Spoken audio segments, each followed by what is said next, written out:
have 1 o'clock. And so I will call the meeting of the Beavercreek Township Trustees of Monday, September 15, 2014 to order.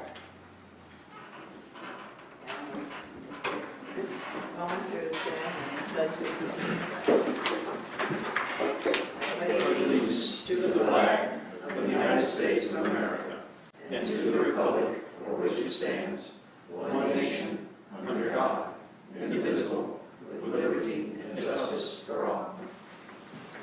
We have before us the proposed agenda. Do I have any additions, modifications, or deletions?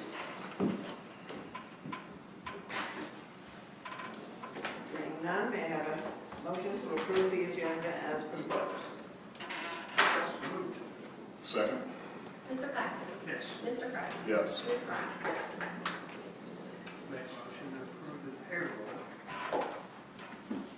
September 17, 2014, in the amount of $273,423.41. Second? Mr. Paxton? Yes. Mr. Price? Yes. Ms. Brown? Yes. Make a motion to approve the bills in the amount of $179,914.75. Second. Mr. Price? Yes. Mr. Paxton? Ms. Brown? Yes. With the minutes, I have a couple of other changes. So can we just put them off and I will send you the changes? They were in the residents' desire to speak. Were they just typos? No, Then we can get everything this way. We can email it. there was a change of name and a couple of modifications, so I will send that to you. And you can approve them at the next meeting. Okay, we've got 2 pre-scheduled visitors. Mr. Colon, do you want to? You want me here or at the podium? At the podium, and then you'll be on television. Oh, wow. Now, for those of you who stand up there, we do have a video camera up in the corner, and it takes a picture of what's going on. Trustees and everyone here in Beavercreek Township, thank you very much for this opportunity that you've given me to share information with you about the upcoming Greene County Public Library levy that will be on the ballot this November 4th. It will be issue 2. From our kids to our seniors, the Greene County Public Library brings incredible services to all in Greene County. Our patrons can use over 75 million items through our collection and through our partnerships with public and university libraries around the state. To put that in perspective, the New York Public Library has 53 million items. Not that we're at all competitive. We provide internet access and public computers to help people find jobs, access data, and do schoolwork. Every year, tens of thousands of children use our libraries for reading programs and schoolwork. Through our Dolly Parton Imagination Library project, over 23,000 books have been sent to Greene County children under the age of 5 in the last 8 months. And nearly 40% of Greene County's children under the age of 17 participated in our record-breaking 2014 summer reading program. We also respect, value, and serve our homebound population. The library provides book delivery service to homebound, elderly, and disabled residents. Over 36,000 items this year. And I'm pleased to say, here in Beavercreek, over 737,000 items went out to the community this year. Recently, hundreds of residents have shared their stories of how the library's made a difference in their lives on a website called thankfulforlibraries.com. You might enjoy checking that out. Community support is vital to continue these programs. The library and these valuable programs, materials, and services are supported in part by a voter-approved countywide tax levy. This levy is more than half of the library's budget, and without it, the library would have to cut staff, close locations, reduce hours, programs, and materials. This is because since 2008, state funding to the library has fallen by a total of over $6 million, and we anticipate that that funding will continue to fall by at least another 20% over the next 10 years. As a result, the library has been using savings to operate at our current service level since 2012. During these hard times, the library has worked hard to reduce costs. We've reduced hours through attrition, not putting anybody in the unemployment line, but through attrition we've reduced staff by about 18%. And because of that, we have been able to avoid asking residents for additional money for 10 years. Community support means success for our students, service to our seniors, and access to all. In order to continue offering the books and programs that help children learn to read and succeed in school, To keep our library materials up to date and to maintain our current library programs, services, and staffing, the library board has asked the community to consider modestly increasing its local support this November 4th through issue 2. Greene County's public library levy is a renewal of our existing 1 mil levy plus a small increase of 9/10 of a mil, which comes out to about $2.60 a month for someone who owns a $100,000 home in the county. We are always careful to make sure that our community understands what's happening at the library and what's coming in the future. Because of that, this levy won't actually go into effect until 2016. We're going a year early for this current levy that expires at the end of 2015. Just like in the township, our taxpayers expect us to do long-range planning to create careful, effective sustainability. And because of our approach, we're honored to share that groups like the Beavercreek Women's League, the Dayton Area Board of Realtors, Fairborn and Xenia Chambers of Commerce, and the Greene County Health Coalition have chosen to endorse the levy because of our decades-long track record of responsible, fiscally conservative service to our community. If you have questions about the levy, please drop by our website at stronglibraries.com, and please feel free to email me for our website contact form. Thank you very much for this opportunity again, and I would be delighted to answer any questions. Any questions? I think one thing we'll be discussing is at another forum, if you would. The $260 a month is the additional. That's right. That's right. What did we currently pay? What we currently pay, we say the same plus Oh, well, 9/10 additional. right, because of the rollback on the mill that we have on the 2005, in round numbers, it comes out to about $5 a month. And so $60-ish a month. For $100,000. For a $100,000 home. Again, to put that in perspective, the average benefit that a Greene County library cardholder gets from using the library each year has been calculated at over $860. And again, that's just for the materials costs that you save. It doesn't include teaching your kids to read. It doesn't include keeping our seniors connected when they become unable to get out anymore. That's just kind of a straight dollars and cents calculation. On the whole, public library return on investment has been calculated for Southwest Ohio at running at about 383%, which is to say that for each dollar spent on the service, about $3.83 in benefits are returned to the community. To clarify though, it's $60 per year? Yes, that's not correct. per month, okay. Yes, I'm sorry. Yes, thank you very much, Tom. Yes, that's an important point. Total for library is the issue next. Any other questions? Anybody can put their 2 cents in it. Personally, I think you guys do a fantastic job of the Dolly Park program. It's a pretty basic program, so. Thank you very much. You have my support. I appreciate that. You know, part of what we're proud about is every 2 years we're out asking the community what we should be doing with their money. And to be honest, people have told us loud and clear many times, we expect you to lead on literacy. I went to my staff. They found the Dolly Parton Project, which has been running since 1995. And people tell us throughout the community now that this is what leading on literacy looks like. So to be honest, we have the smartest bosses in the world, the community of Greene County. We do what they say, and it seems to go okay. Thank you. Thank you. And we have a second pre-scheduled visitor, Beavercreek Haunted Soccer Tournament request.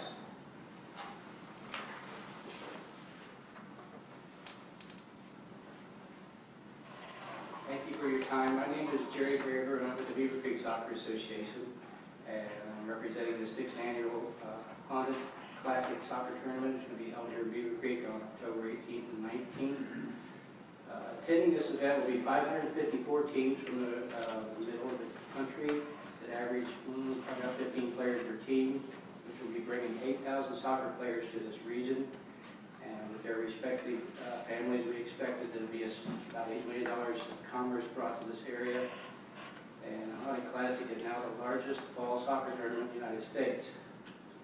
In October of 2011, you guys graciously reduced our tent fees, so we had just one tent fee per site. And this year, since we'll be utilizing Ankeny and the Hobson Freedom Park for our tournament, which we use the tent strictly for medical, referee, and headquarters services, I would like to ask your assistance again this year so we can help reduce our costs and you guys can partner with us. you don't hold the tournament every year here, is that it? Yeah, it's You just said the getting last bigger one and was bigger. 2011. Mhm. It is an annual. It's annual. Yeah, see, last year, I didn't know, Julie came before you guys and asked to request it. I didn't know that last year. I just, got the temperaments and they said, this is, very expensive. And I just asked you guys to go back to what we did in 2011 to help us, because, our costs are going crazy trying to do this. So, since we're nonprofit, it really helped us a lot. So in 2011, we gave you a partial waiver on. Right, you charge the In 110 2012, fee per site, in 2012 and 13, you paid the regular the fee. regular fees, and so you're back asking for a waiver, Yeah, 'cause partial it- waiver. everybody seems to be wanting to charge us more and more because we're so successful. Holiday Inns price themselves right out. We can't go there now. They said, well, you got a big turn around. They charge us so much. We have to find another hotel for our pre-registration. It's just like our costs are escalating. And so we're just trying to find ways to save money. And I think what we've done in the past is we charged one fee, the permit fee for one tent at each venue, Right. regardless of the number of tents that you had at those venues. Yes. Is that an accurate statement? And so you'll have 2 venues. Right, yeah, we And got Thompson. well, we're going to be in Zenith city limits with Athletes in Action, but that's a different, I go see somebody else for tent permit there. Okay. So you're asking to pay 2 tent fees for 7 tents. Yes, sir. Okay. Okay. Do you want to make that one? or do you- Is the park called, the other park, is that in Beavercreek Township? That's Thompson Park is in Beavercreek And Township. that's owned by the county. It's owned by the county. It's the federal government gave it to the county, but the idea that it would be a park. Are we gonna stack up a unit there, Dave, EMS? If it's requested, then we evaluate it, and it would probably fall in the same category as what we did with the other soccer tournaments this year. Should this fall into the 4? Well, we could share it with This is a the different one than what was requested This is earlier. outside of the. I think so. Yeah, I think it came in wrong. That's right. So, you mind, are you gonna be requesting EMS services there, like, on a standby basis? We're partnered with Miami Valley Hospital. They're a sponsor, so they give us on-site sponsorship of our program with the Honda Classic. So they'll have trainers there or something. Yes. So, but you don't require a med, you know? No, Miami Valley will be on site with one of the tents will be for our medical, and it'll be Miami Valley Hospital with trainers, and there will not be a doctor there, but they'll have skilled So people. likely we would only be called if there was a transport need. Yes, we've had incidents where we had to summon an ambulance, yes, but we have, like we'll cone it off, we'll have access to the area and stuff, so we'll treat them like, we treat them.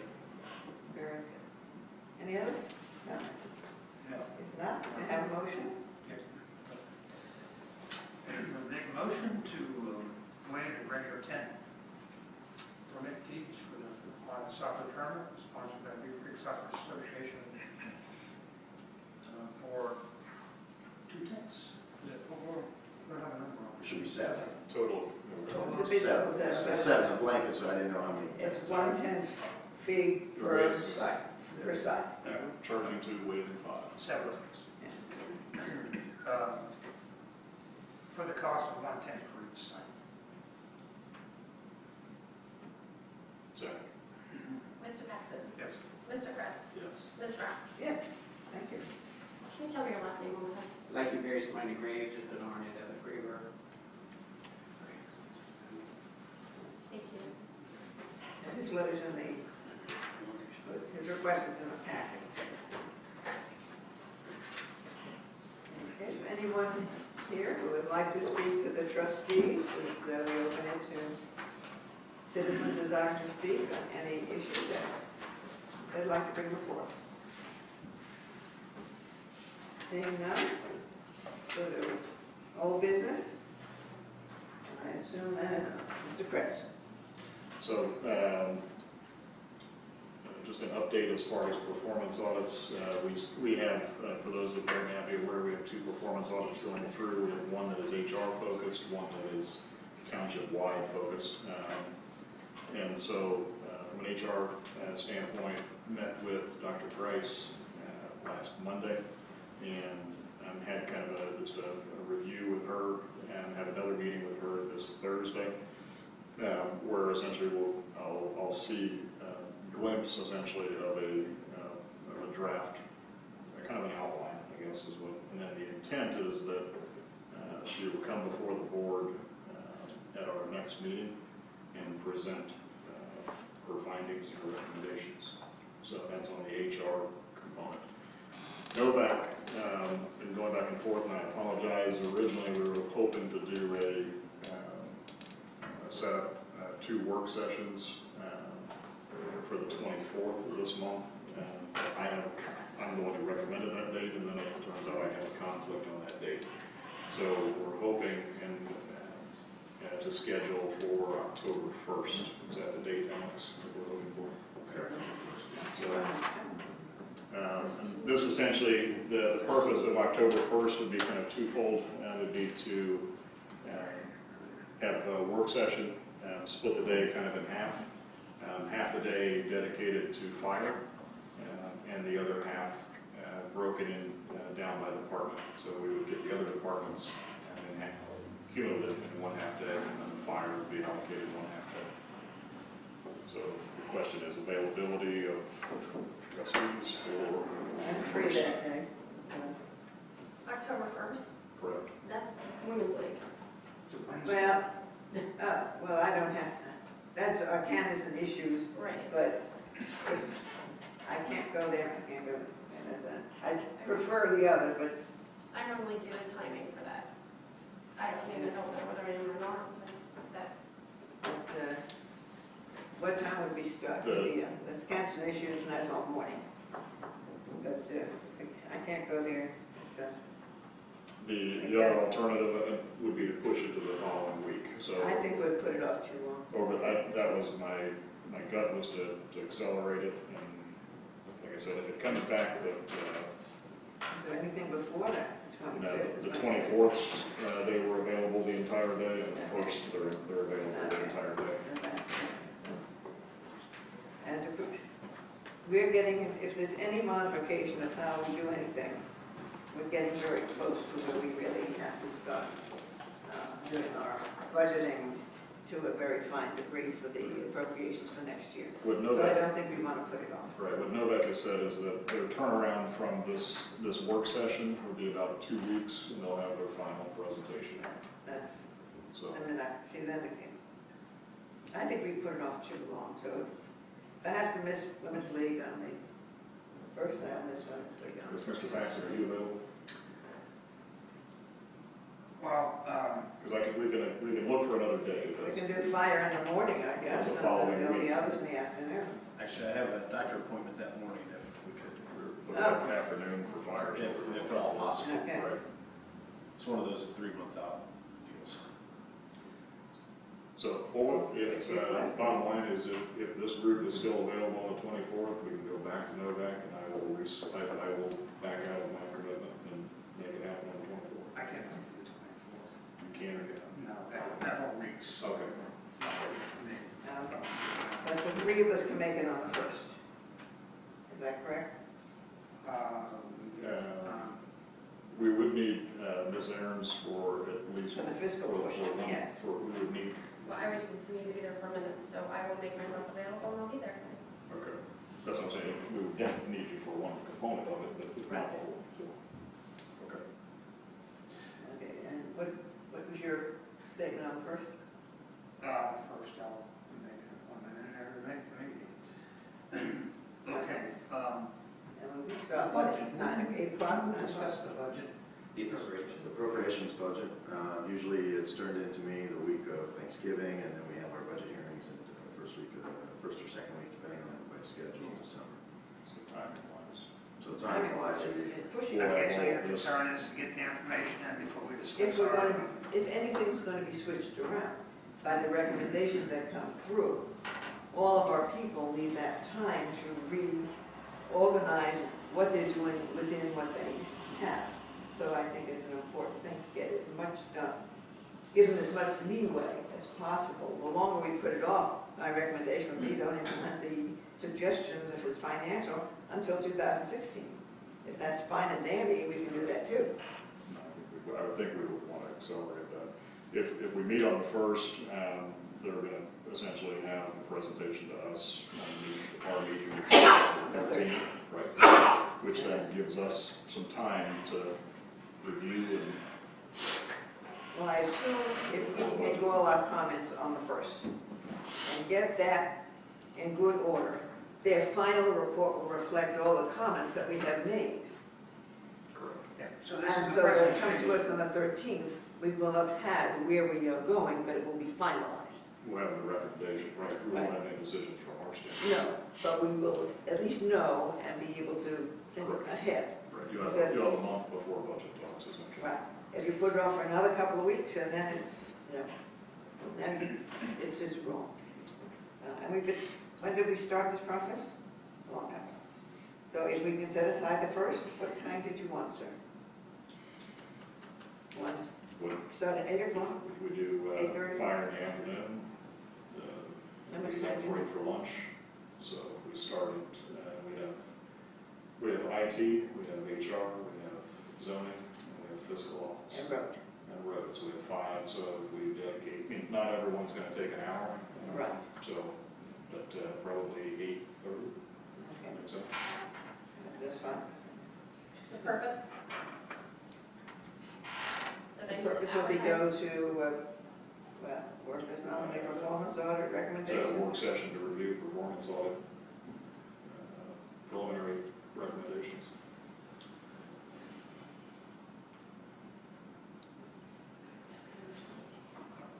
Special meeting, but in executive session. Was it recommended in executive session? There will be a component of that's executive session as well.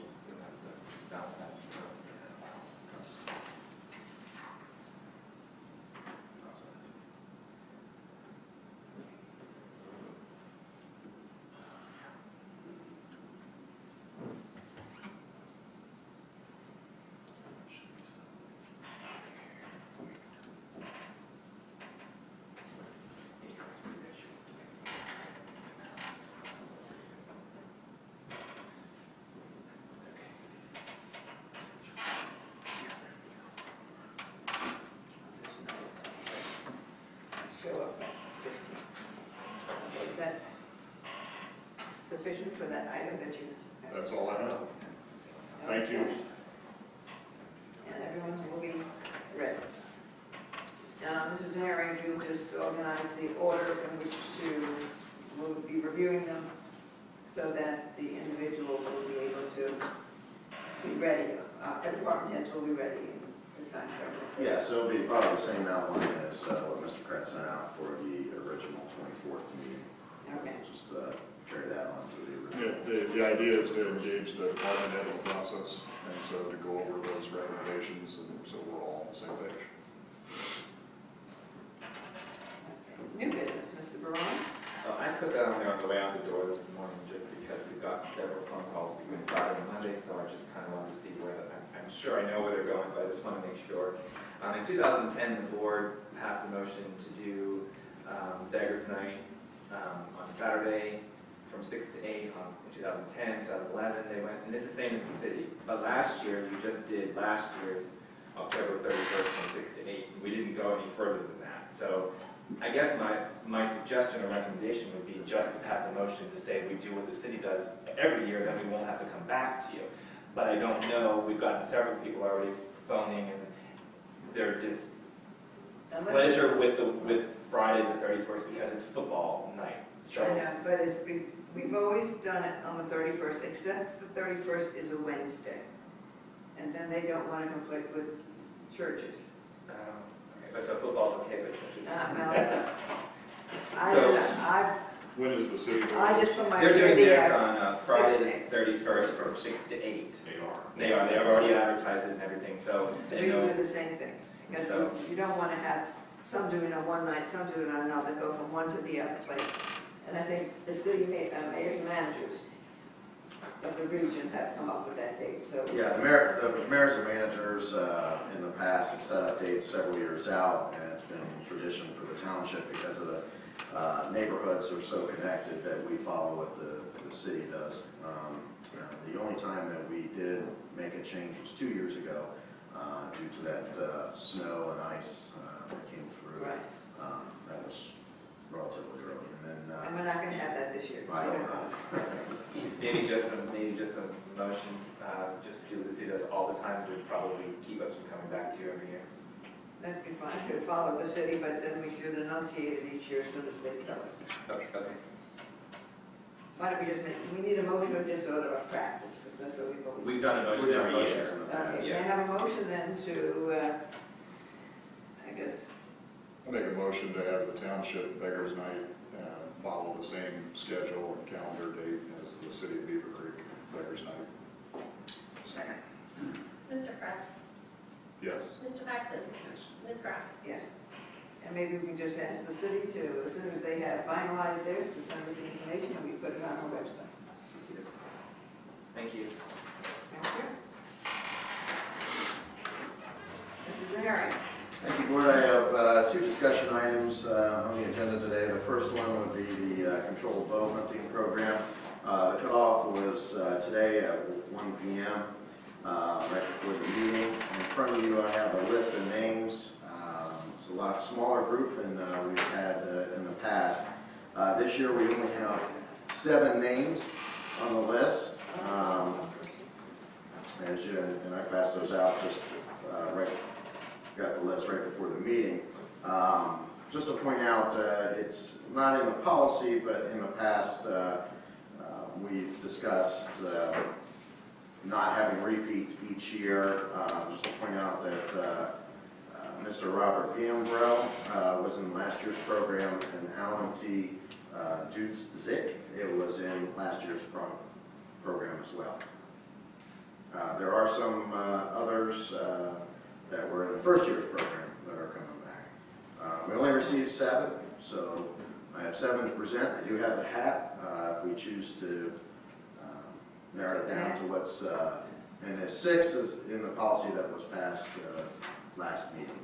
Is there enough area to accommodate all 7? Yeah, I believe between 2 sites we could coordinate the 7. As year in the past, they've worked well with each other to coordinate where there wasn't overlap, where they were both there at the same time. We're talking, the bigger parcel would be the fairgrounds parcel. We're limiting the Indian Ripple parcel essentially to the wooded area, the 44 acres of the wooded area. There's a lot more land there. And some of the hunters in the past were kind of excited that we opened that area up as well, so they must have seen some stuff out there. Yeah, why don't we sort of said yes to all of those except the 2 left from last year, and see if they can come up with an agreement on how they could share. And that would just, that way, essentially saying what you do accommodate all of them. I don't know, we can chop up. What's the total number of acres that we have that we're getting roughly half of the 44? Is that? 44 at Indian Ripple and 64 plus, or 66 on the fairgrounds property. Yeah, actually 66 over for the hunting on the fairgrounds. And all we ask is on the fairgrounds parcels on the east side, they stay kind of in the wooded area because we do have that agreement for the farming on that side. What's the crops are harvested? Yeah, Is it corn or what's over I don't know what's up there. We have beans on the Indian Ripple parcel. I don't know what Mr. Hutchinson planted this year. We have 2 large pieces of property that we have acquired for recreational purposes that are not developed as parks. One is on Indian Ripple Road. If you know where the road turns, fairgrounds, not Indian Ripple, fairgrounds, as you're going towards Xenia, and it wraps around the corner, and we have a very nice piece of ground there. And then this other one on Indian Ripple is at the corner of Indian Ripple and Alpha Bellbrook, or southeast corner of the Upper Valley. upper, that we have just acquired this year.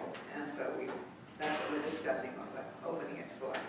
If we Those have, would like to hunt. if we have 110 acres, that's roughly 15 acres per hunter if you do all 7. My recommendation would be to let all 7 on there. So it's not complicated. Yeah, I don't have a problem with that, as long as they can learn to work together and have figured out how they can get in and out and enjoy whatever it is. What about you, Mr. Jackson? I don't have a problem with that, if they can work it out, discuss it, it's got probably know each other. Yeah, some of them, like I said, two, and have worked together last year, and then two the previous year worked together, so. Right. So, and they coordinate everything with each other, times. Some were available during the week, some were available on the weekends only, so it kind of worked out. So. Well, then you work that out with them and show them that we hope they're successful in culling down here. The bow hunters area that hunt is not very No. broad there. Yeah. In fact, it's something so they can get more in there. All I'll need from the board is, we're going to choose all seven, just to make a motion to approve all seven in the 2014-2015 controlled bow hunting program. I make a motion. Approve all seven bow hunters for the 2014-15 season. Second. Mr. Paxton. Yes. Mr. Kreis. Yes. Ms. Brown. And if you just indicate, put the names into the, Yeah. so we know. Thank you. Thank you, board. The second item I have on the agenda is a policy that the board asked me to prepare for September, and that was on the Investment Advisory Committee.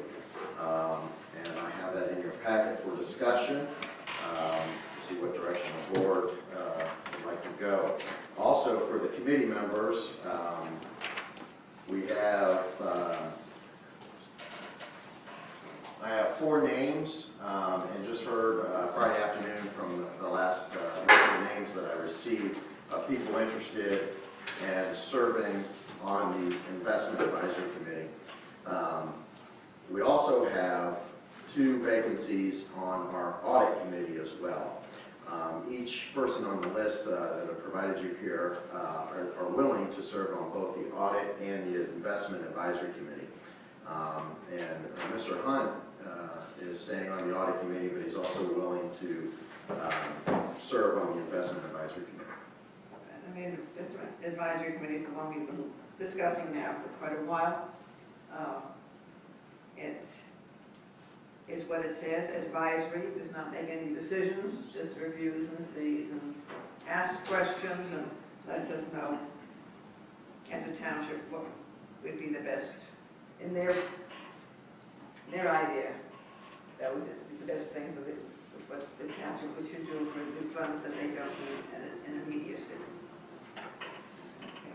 And if there's any suggestions on changes, please email them to me about the Investment Advisory Committee language that I currently have.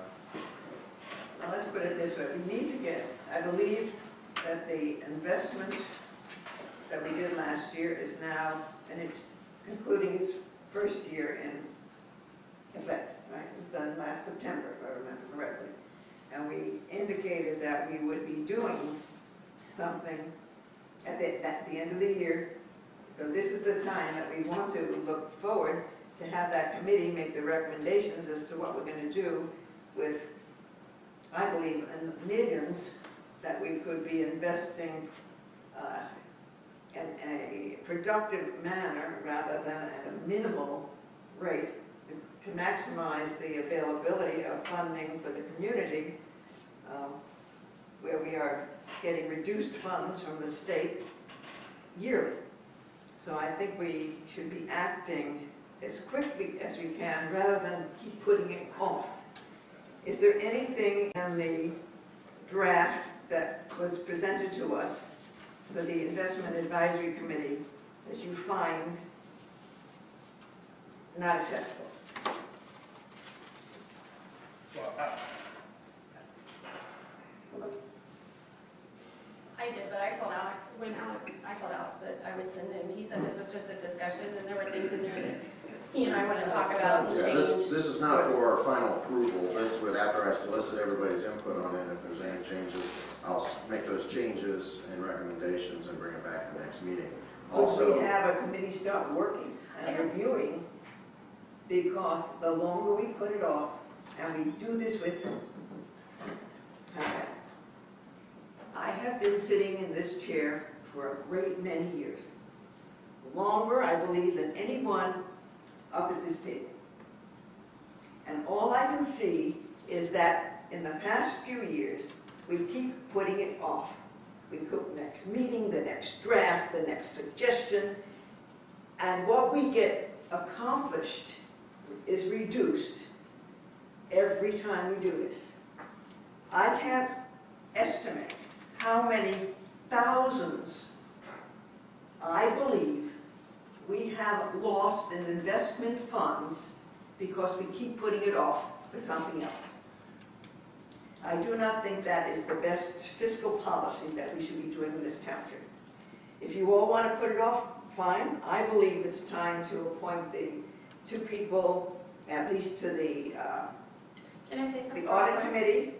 I'm not finished, please. I'm sorry. To the audit committee and start organizing this investment committee. They have enough to look through to start gathering their information together if we want to make the final decision about what the policy itself should be, crossing the i's and dotting the, crossing the t's and dotting the i's. But I am just, I guess, upset enough at this point that we keep putting it off. I think it's, we knew it was coming, we knew it's here. The discussion should have taken place prior. That's when we talk now, we like, sir. All I was just going to say was I don't disagree with you as far as, things get put on and then don't have a meeting as quickly as you like. I don't disagree. And I don't want to dissuade you from doing the committee. I'm in favor of it. I just want to make sure, I don't want you to be confused. It's not like at the end of this year, the township has money that's going to suddenly become available and that we're going to need to make a decision at that point to reinvest or do something. I mean, the way, when Mr. Anzak came in and spoke to you, he told you he had laddered out the investments so that we're not in a situation where you have to make a decision. So I just don't want you to portray that there is an urgency that if we don't doing something that we're somehow being neglectful, because that's not the case. And then also, I just want to remind the board, you're right, you have been here the longest, and so you have most. However, we've only been investing as a township since I became fiscal officer 2 years ago. So over the last 28 years, nothing was being done. So we're still, I just wanted to be baby steps when we went to I understood it, baby step. But I would tell you in 1978, which is a long time ago, Dorothy Scott was investing all funds that were not immediately needed, and she laddered it. This is before computers, let me tell you. And she laddered it and never missed a check. So that there had been investing, at least when I was involved. And I have been asking for more than 2 years that we invest these funds because we have millions sitting there. We now have $18 million. There's 12 invested currently, Ms. Graff. In what? We have 3 at Morgan Stanley. We Okay, have 3 at Morgan Stanley and 9 in the money market. No, we have 3 in the money market and 6 at Huntington. We've got it. We've got them all. What interest are we getting at Huntington? 0.2 basis points. Okay, and what are we getting at Morgan Stanley? I don't. It varies. You get the It's reports significantly higher. every 2 weeks. You get the reports. I know. If we want to And if lose you some look money- at it, I can tell you that that which we have in the money market is not generating that which we have at Morgan I think Stanley. you And can move. I'm saying, in my opinion, that we should be doing more with something like Morgan Stanley or another investment because we are not maximizing that which we could get in a very conservative investment policy. That's my opinion, and I've stated, I'm sorry. I know, I don't want to put it off. nobody disagrees with you, so I don't understand. I don't want to put this off. We don't disagree. Couple questions. Number one, on the audit committee, we have 2 positions that we're doing. 2 positions that are vacant. Okay, and so, but from an audit committee standpoint, we have a policy in place. Yes. We could fill those today Yes. and move forward. From an investment committee standpoint, we're forming that committee Right. by nature of modifying this policy or creating a new policy. That's correct. So we can't necessarily fill those positions until we have a policy of one or the other. We either have to modify this one or create a new one. Or adopt this draft and modify it as we need it in the future. Right. So from an overarching objective, I've been here 9 months, long enough to have a baby. I know our perspective is to get this done and in place and moving forward, but I think it also deserves a little due diligence to make sure we do it right and not have to redo it. So what I would ask is that we approve a final version of this at our next meeting. That if we have interested individuals in filling our audit committee positions, we do that right away. As far as the investment committee and the mix of individuals, I'd like to see us engage as many different people as we can in the process, while also capitalizing on people that are willing to serve on more than one. So, and maybe if we have one individual that's willing to serve on that's already on the audit committee and is willing to also help out on the investment committee, at a minimum have that individual as an alternate. And we essentially approved to have 3 people on that committee. We either modify it to have 4 or have that person be an alternate, but try to engage as many different people as we can in the process. And we need to sequence the terms. That would be the only modification I would make. The initial appointment should be 2, 3, 4 years, and then cycle it from there. But this is a committee essentially that the trustees are putting together, but on the same token, the fiscal office is impacted by it. So I'd like to see everybody provide their comments, just like the comment you just made, Ms. Graff. That would be an improvement. And that we come together with a formal, final draft, ready to approve the next meeting. Okay, should we? And I don't think that's deferring it. I understand your concern. It's another thing. Are we going to leave it in the investment policy, or do we want the investment advisory committee as an additional, different resolutions? How do other townships or cities do this? A lot of the policies that I reviewed had it as a part of the overall policy, and that's why I included here as including the investment advisory committee as a part of the policy. Now, depending on the forms of government, it's a little bit different. Obviously, if you look in here, most of the investment advisory committees set up in cities and municipalities, it is the finance director, which is a position we don't really have in this organization, and it's done at a staff level. So what we tried to do, or what I tried to do in the investment advisory committee, is kind of match it more to township. But it certainly could be as a part of it, as common practice, or as a separate. And one of the things the investment advisory committee looks at least at minimum every year, is the overall policy, and then recommends changes to the elected officials. How many townships had an investment policy? I'm just curious. Not too many had an investment advisory committee, more municipalities. The appointments to the. The original investment policy in this township came from my previous employer. There was not an investment policy here when I got here. That's where that came from. So that's how that whole thing transpired. I think it's also fair to say some of this where it says fiscal office shall prepare an investment report, some of that you're already doing. Yes. You're actually doing it more frequently than is what's here. That's stated in it. But this just says that you'll provide it to the committee as well as the board that you're already providing it to. So it's just a CC. Right. Okay. All right. I think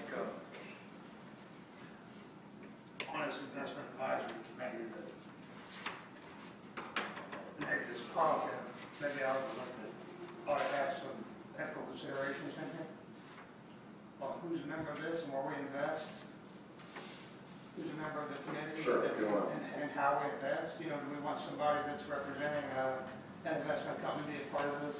I think that That's what it earlier in the is. draft, it said that anyone, and the audit committee was the same thing, if there's anyone who had a conflict, that no. But that's a good And we point. stated that at a meeting. Yeah, that But is- yes. that's stated in here as well. Yeah. So, Yeah, we did, we stated that anyone who might be doing the investment would not be considered for the advisory. Yeah, section 4, Mr. Paxton, and section 5, and section 6, or the section on page 2 of the document. So it covers that. If you split it into its own policy, then you have to carry those same codes over. But as rolled into this one, it falls under section 4, 5, and 6, which cover the conflict and ethics, exactly what you're And asking. then perhaps maybe whoever we recommend for these boards, maybe we send them off for ethics training If they want for to. a short duration, what it is. Or maybe provide them, we should provide them with the open records, Or- sunshine law. That's right. I'm just- If you'd like an extra copy, I have one. Subcommittee of the trustees, since we're the, and then the other question I had was, political influence. Is any member of the board going to be a part of this committee, and how are they going to interact with this committee? As far as I know, there's a separate committee such as the audit committee and Right. so the zoning commission, they do their thing that they're supposed to be doing. Okay. And then report to us if there's anything that needs to be highlighted or recommended or changes. And Mr. Hunt, I think you're agreeing that we don't put our fingers in, we don't go to their meetings. Okay. They are an independent recommending group to advise us, for us to make the decisions. Yeah, it certainly says in the investment advisory committee section of the policy that they can invite additional people that they feel should attend.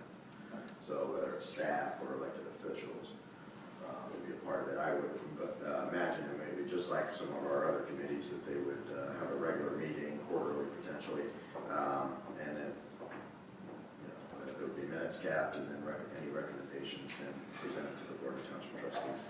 Well, the only thing I would ask is, and respect to the members, so if a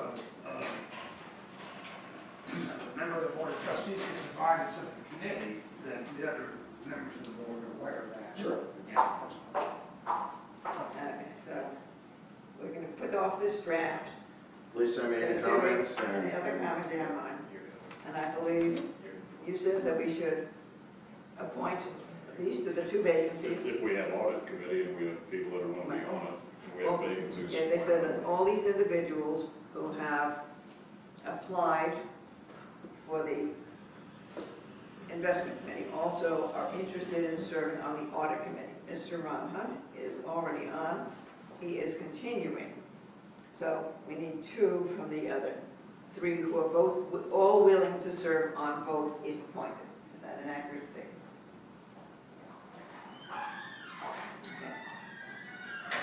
I know two of them. Ultimately, I don't have a preference as long as all three of the others are engaged in the process. So if we have 4 people willing to serve and help, we should take advantage of that.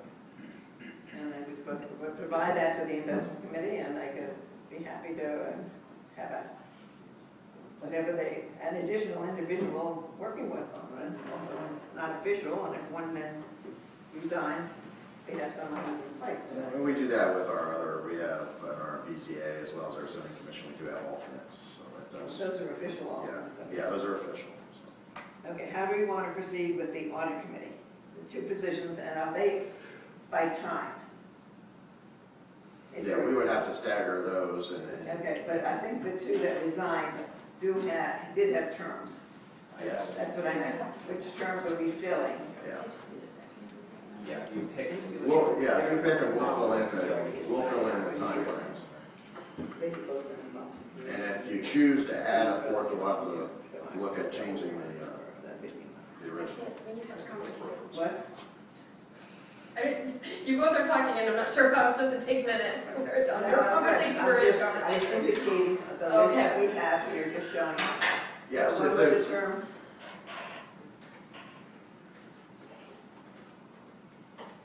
For the audit committee. We had Ms. Gum, whose term was to go till April 5th of 16. We had Mr. Hunt, whose term was to go to April 5th of 17. And we had Mr. Harry, whose term expired on, would have expired on 4/5/15. So it appears that Ms. Gum and Mr. Harry have resigned their position, but they weren't expired in the first place. So Okay, so I you want to can know, fill an okay, expired one of term. them is through April 2016, That's and the correct. other's through April April of 30th, 2015. 15. So if you want to fill an unexpired terms, we can simply do it that way. Yes, I think we should, and then when the time comes up, if they want to continue, whoever we appointed those things, we then, if they want to continue, we just reappoint them for the full term once it expires. Mr. Hunt is good till 7. And is it April 30th? No, April 5th, Mr. Hunt. April 5th, Yeah. okay. I just made these the right. Okay, so we have 4 names, with 3 names in front of us, under consideration for the audit committee. And do I have a motion for the April 5th, 2015 appointment? I'll make a motion to appoint Mr. Harry Meredith to the term expiring April 5th, 2015 for the audit committee. I mean, okay, but it'd be nice to have a little background. I don't know anything about these individuals. Oh, Mr. Meredith? I know something about Harry, and Yeah, but, okay. these other individuals. I just. Okay, well, Mr. Meredith is a firefighter, retired, I believe, now, and in fire prevention of some sort. But he's been very much involved in the community over the years. But then I'll second Mr. Meredith, if you need a second, and then we can discuss the others afterwards. Okay, Mr. Mr. Ross? Mr. Kratz, Yes. Ms. Graff, Yes. Mr. Paxton, So that's for Okay. the 15th. Mr. Bush, Roger Bush, has been I believe, a CPA here in Beavercreek for as many years as I've lived here, I think, well over 30 years. He's been involved in the Beavercreek Chamber. I think he was involved in Rotary for many years. So he is active in the community and is an active CPA. Is that accurate? Correct. I do not know Mr. McIntyre. What background did you have, Mr. McIntyre? he's CFO for apparel, TK Apparel that's up on, it's in Norman. Fairborn. He lives in the township. He's a township resident. Okay. And this is what he does for the company. After talking to Mr. McIntyre, he says this is right up his alley in his background in regards to investments that he currently looks at for the company, as well as auditing. Mr. Hunt, do you know either of these individuals? Okay, do I have a motion to appoint someone for the April 5th, 2016 expiration? I make a motion to approve Mr. Robert McIntyre. Second. To fulfill the 2015 term, correct? 16. 16, April 5, Oh, 2016. sorry, I have that backwards. 2016 term. Mr. Paxton, Mr. Kratz, Yes. Ms. Graff. Yes. Now, these 4 individuals are also going to be brought back to us at the next meeting when we do the investment I can advisory committee. get resolutions together just like I did for Mr. Hunt and Ms. Joshua, put them in the packet for next time if you want to see them.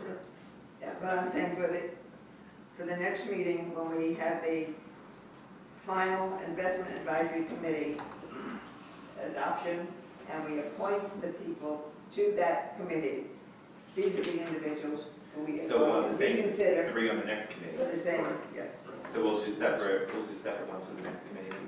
yes, and they'll be staggered, so you just give us the staggered dates. Okay. I'd like to see Mr. Bush on one of those. You want the alternate to Mr. Bush or? I wish it was No, I'm saying for, the audit. from the investment committee, I will make a motion. Oh, you don't want to be the same 3 names? No. No, okay. No. All right. I misunderstood you. I thought you wanted them both to be the same. No, I said this is the list that will be before us from which to choose for the Okay. committee. All right, Unless we want to make the committee 4 people. which you can do. Which, yeah, it sounds like Instead of from, 3 individuals, 4 individuals, each for 4-year terms, so we then have 1, 2, 3, 4 staggered and come up with it. Right. Just modify the, I have no issue with that whatsoever. Like I said. if Right, we have it's 4 only people, advisory. They're When not we begin going the to- process, by all means, we can do same thing for both committees. And I would support that as well. Okay. It's hard to find people to serve on these volunteers, so when you get them, you should Yeah. probably take advantage of having Mr. them. Baxter, do you agree with that? Just amend the audit committee to 4, which in that case, then I'll make. And then the next time you will Change this. change that. So the next one you bring back, change the audit to 4, Lots of changes next time.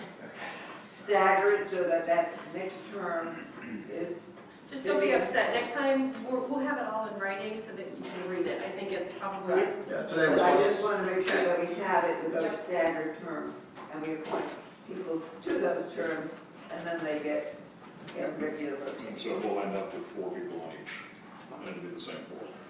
Okay. which is fine. Great. And as long as Mr. Hunt is thinking, continue on, he can fill him in on what's taking place. And thank you for your That's a service. big help. he's getting help. Thank you. Okay. Now, at this point, Mrs. Harriet, do you want us to go into executive session, or should we just finish these? we have 2 executive sessions. The attorney's here for one of them. It'd be up to the board's pleasure if we want to stop now and meet with the attorney, or continue with the meeting and do both executive sessions at the end. So we have- I would say that we go into executive session with the attorney right away, and might as well do both. Okay. Makes sense. And so we'll go back to work until we go back. Okay. So we'll make a motion to go into executive session under Ohio Revised Code, section 121.22G2, to consider the purchase of the property for public purposes. And to go into executive session under Ohio Revised Code, section 121.22G4, preparing for conducting or reviewing negotiations or bargaining sessions with public employees concerning the compensation or other terms and conditions of their employment. Mr. Kratz. Yes. Mr. Paxton. Yes. Ms. Pratt. Yes. And I think we'll go into the conference room next door.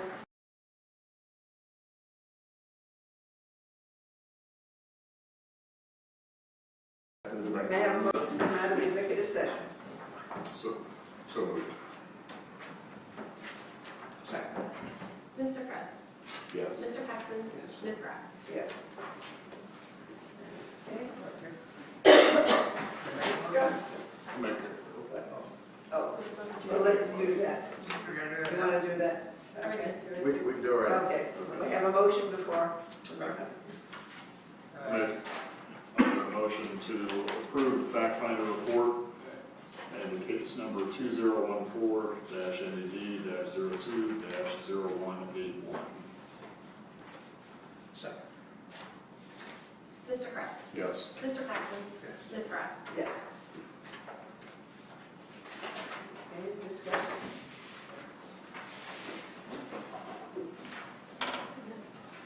Good afternoon, Board. I did not have any specific for the agenda, but I did submit my bi-weekly report to any specific questions. I'd be happy to answer them. Any questions or discussions? No. Okay, thank you. Thank you.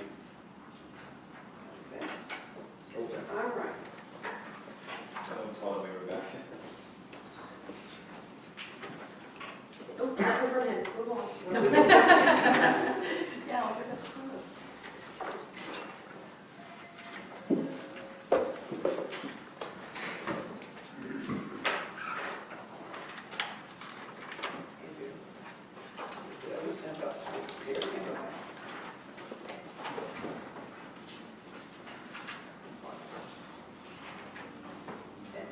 This is Harry, if you would just give your report and then go back to Mr. Amron when he comes in.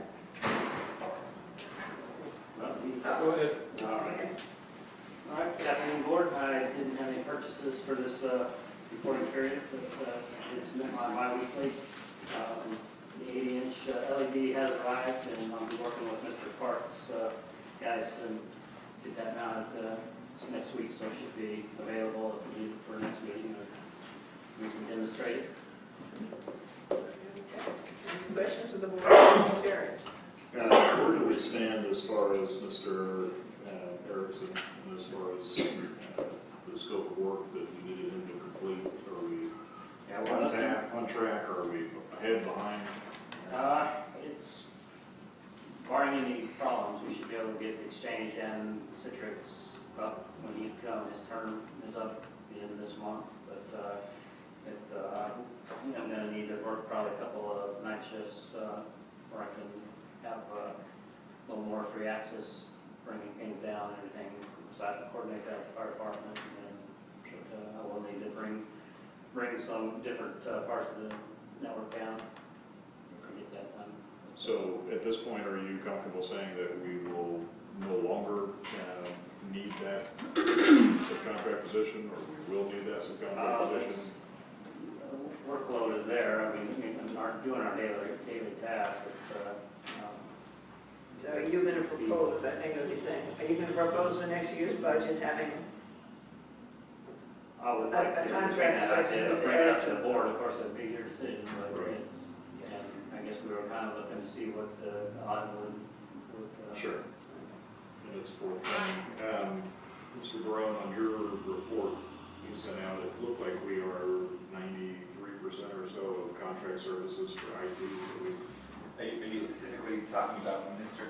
Erickson. Erickson's Right. proposal? Yeah, we would have enough for one more cycle, which was the expiration of the original 16-week agreement. So the board would have to do something next time if they wanted to extend that. Otherwise, it would expire at the end of the month, just like it was. Right. Okay. That's So right. my only request is that you work with Mrs. O'Hara to make sure, A, from a township standpoint, we don't have a shortfall as far as that we're covered, and put together from a staffing standpoint. We obviously will have recommendations, but you'll be party to that, obviously, when we go through the IT segment. You're the department head for that group, obviously, so you'll be party to those discussions and where we're at, but we're gonna have to react and plan accordingly. And part of that process will be making sure that by October 1, you really need to have an outlay of what's the scope of work going forward. And in your mind, what are your recommendations? Yeah. So the whole point of it is to engage the department at this point. Now, we have the third party's perspective, but we need to make sure that aligns with the department head's perspective, so we have a good picture. Absolutely. So that was all. okay, thank you. Thank you. It's all right. Good afternoon, Board. Couple of information items. Some of them are in the bi-weekly report, some are not. I just want to emphasize, I did get a specific site plan application. It'll be completed during the week this week. So I will be putting on the agenda of the zoning commission next week a new subdivision located on Indian Herbal Road next to the new property acquired by the township. It was approved previously as Indian Walk. It has been renamed to Wood Ridge, and details to follow. But I wanted you to know that that's coming. The solid waste plan update process is chugging along. Their public comments period expired on the 8th of September. There was a public hearing on the 10th. There were a few people in attendance other than myself. The next step is for the policy committee to meet and make any edits or amendments that they choose to the plan update, and at which time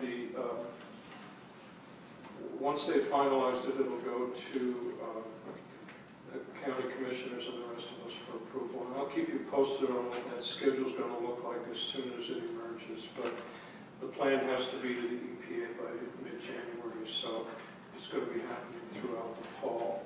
Also, just a point of information that the Beavercreek yard waste site is closing earlier than normal. It'll be closed as of Wednesday, the 17th, due to operational constraints on the facility itself. So. Part of it is they need a place to put salt. Exactly. Operational constraints, that's what that is. Okay, I also wanted to mention the recognition policy. We attempted to schedule a meeting last week, and due to contract negotiations and performance time requirements, I wasn't able to pull everybody together, but we'll have that for our next meeting. And I think we agree with just add it to the meeting and not have a special meeting. Right, it won't be a special meeting.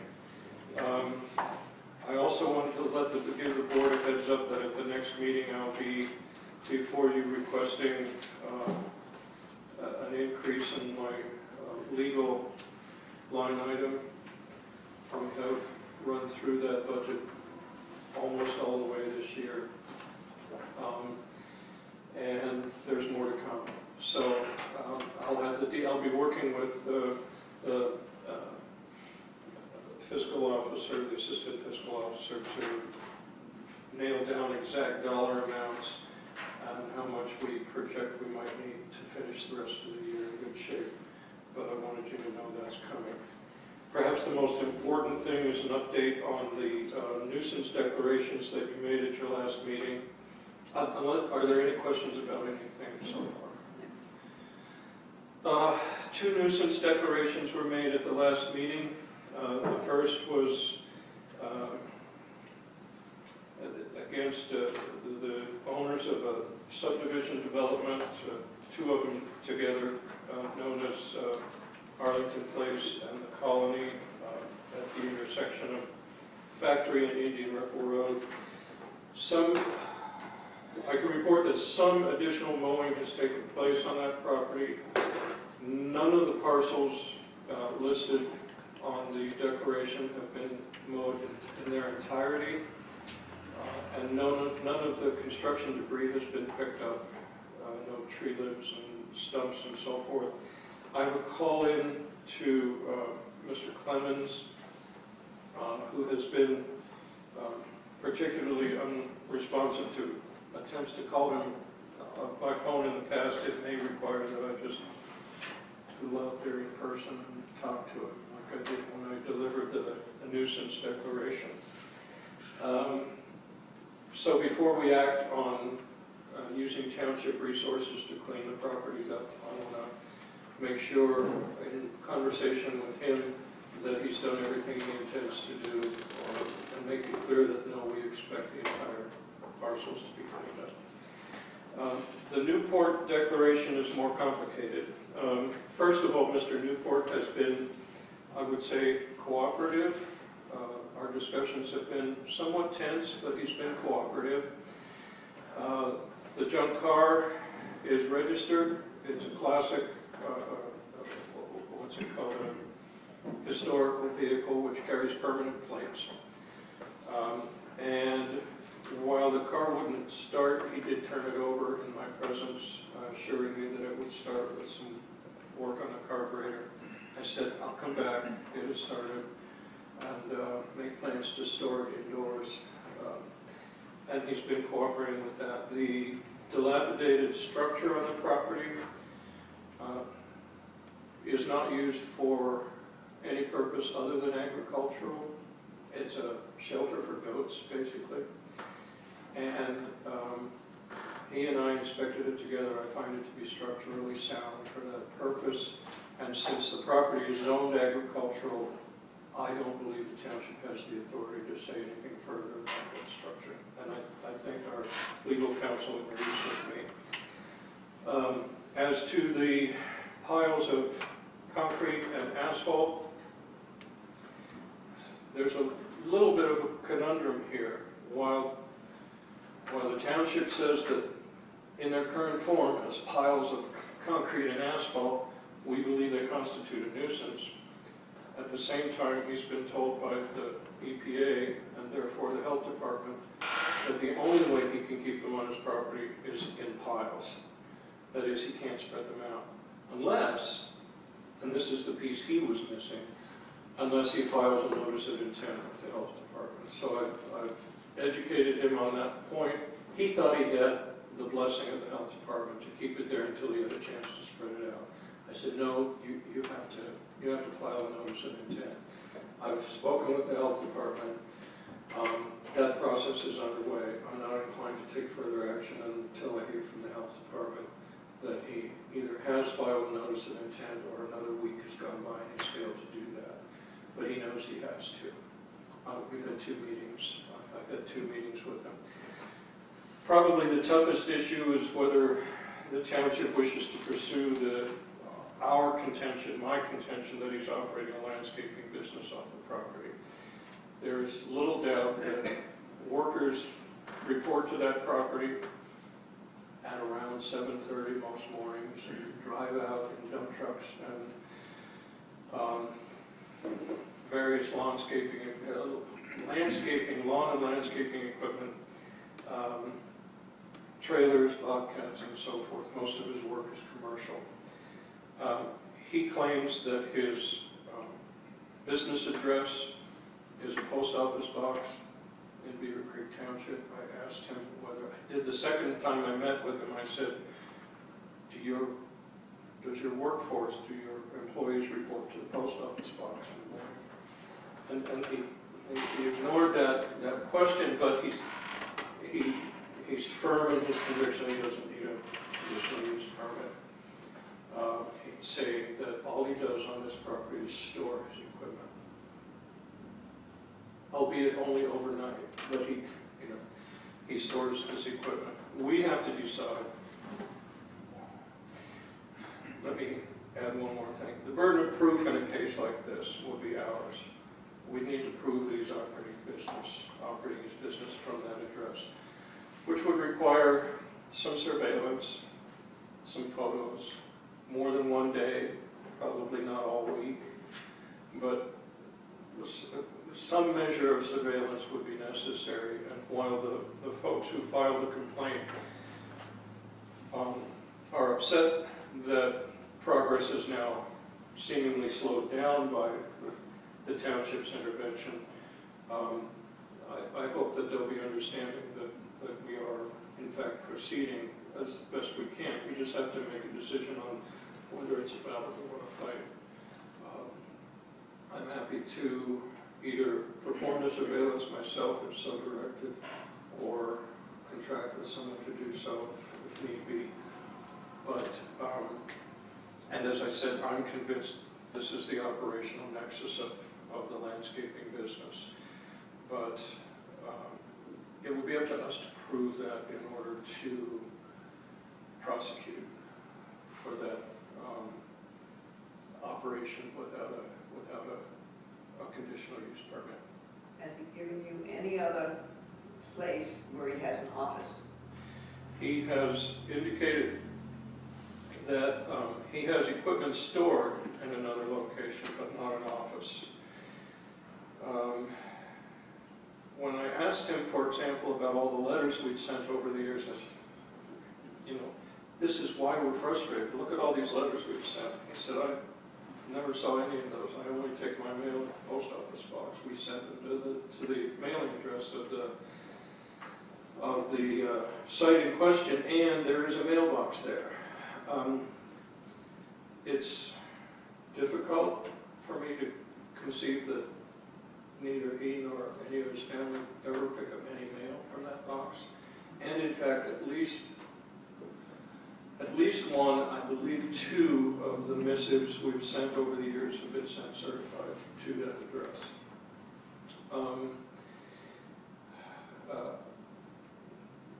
I advised him that his presence on the web is extremely confusing at best, if not damning, because it lists 3 different addresses for his business, and one of which is an address that doesn't exist, etc. He said, I don't use the web. Well, it's using you then. I said, look, I can't force you to do this, but you need to go on the web and clean this stuff up, because it's not doing you any good. Just a little piece of friendly advice.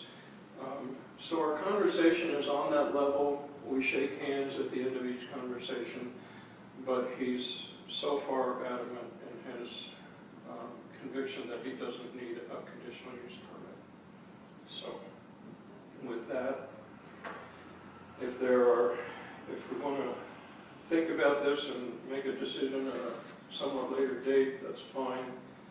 And if there are any other questions about the bi-weekly report, I'm happy to take them. I don't know if the rest of you got letters. Did you get the same letter I got? Right. Okay. So we all got, did you get the letter from the emails? The neighbors, the village, whoever it is who came in front of. From the folks who were here. And I chose, because I don't, until today, have not kept track of what we've actually done, where we proceeded. I forwarded the letter to Mr. Umrun, because I believe if the response is coming, it has to come from someone who is really participating in what's taking place. I don't know if there should be, and I don't believe I sent it to Ms. Frick. I don't know if we should respond to it.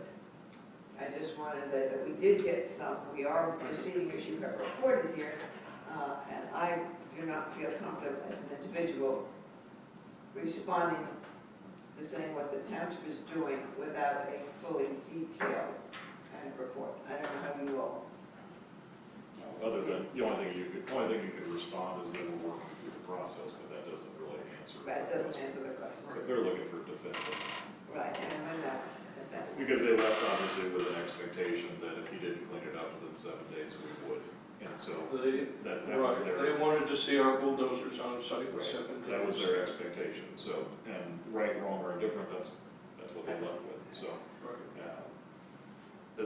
I had a question, as far as the Clemens property, what time frame did we give them to clean that up? I mean, dealing with one problem at a time, so what time frame did he have to remedy this? The original time frame I gave, I told them that I would inspect the properties last Friday, which I did, and I haven't been there today.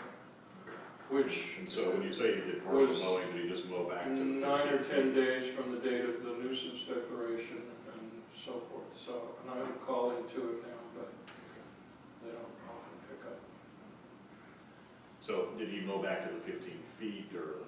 A little bit further. He mowed more of each lot than he had before. Okay. Of those he did. But the back of the lot is still overgrown, there's still stumps, Right. there's still debris. So, Still stumps and dead trees. so what is our cutoff for that one? I'm asking, what is our cutoff point? That depends on when I'm able to actually contact him. I feel like we need to get a sense from him whether he thinks he's finished. I don't know whether he thinks he's done with the work that has to be done. I didn't see him. Let me take that back. There was one mower parked within the subdivision, a bush hog and a tractor. When I was there on Friday, it wasn't operating, but there was a tractor with a bush hog. So maybe he wasn't finished. I probably should have gone out this morning. I apologize that I didn't, to see whether they'd done any additional work. But so if the work is ongoing, I'm inclined to give him a little more time. If he thinks he's finished, I'll discourage that sense in him and encourage him to finish the work, and perhaps another week seems to be Right, but did we give him a definitive day to have it completed by, to our satisfaction? Well, that was my inspection date was the 12th, last Friday. Yes, we did give him that date. Okay, and so if we inspected it on the 12th or after the 12th and it didn't meet our expectation, Right, that's true. then we need to communicate that to him in writing. Yes. With another response that says you have 7 days to cure this, or we will be at the same point we were. I just always try the phone first to Right. see if it works, but that's. I understand, but if I take 30 days to call you back. Yeah, he's just procrastinating. By then, So a letter I'm will avoiding the go entire out, mowing season. a letter will go out tomorrow then for. Thank you. Anything else, Mr. Arnold? Well, I would like to comment on that a little bit, and I think that we work with them, you know, I think that's kind of what we're talking about, that we With which one? work with both of them. With Mr. Newport, yes, I've Yeah. been working with them. And then we recognize, although, you know, they've done something for that, it's not complete. Right. So, the pressure still stays on, I think. That we don't, you know, that we still put them on our timeline, Make it sure. because, A smaller one, I think. right, I think it's always less hassle and less money for both parties, both the township and let's say Mr. Newport, if we work it out, even incrementally, informally, now that we've got his attention, now that I delivered that letter in person accompanied by a sheriff's deputy, he's listening, he's paying attention to us, so. That's my key point, it's Right. not that you have your attention, and we don't back off. For 3 years, he ignored every attempt we made to get in touch with him. Yeah. So I'll keep working with the guy. In fact, I'm happy to do it. It's become a comfortable level of communication. I think you should be less tolerant with Mr. Clemens because this is an annual problem. That's the piece I want to make sure I emphasize with him, and I believe that at some point, direct communications with Rick Clemens, who is in Tennessee now, but still president of the company, might be appropriate for effective action. Well, the complaint came through us through the citizens, the flat, that government. That's what the complaint really came from, so I think the pressure of staying on is, Oh, yes. is on our neck. Complaint, not necessarily it's working.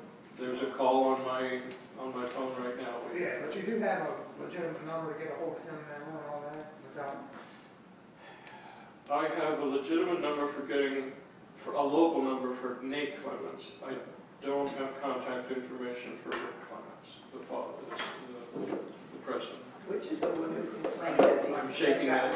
that you hadn't got in touch with him, and he was just surprised when you handed him the. He claimed to be surprised. Okay.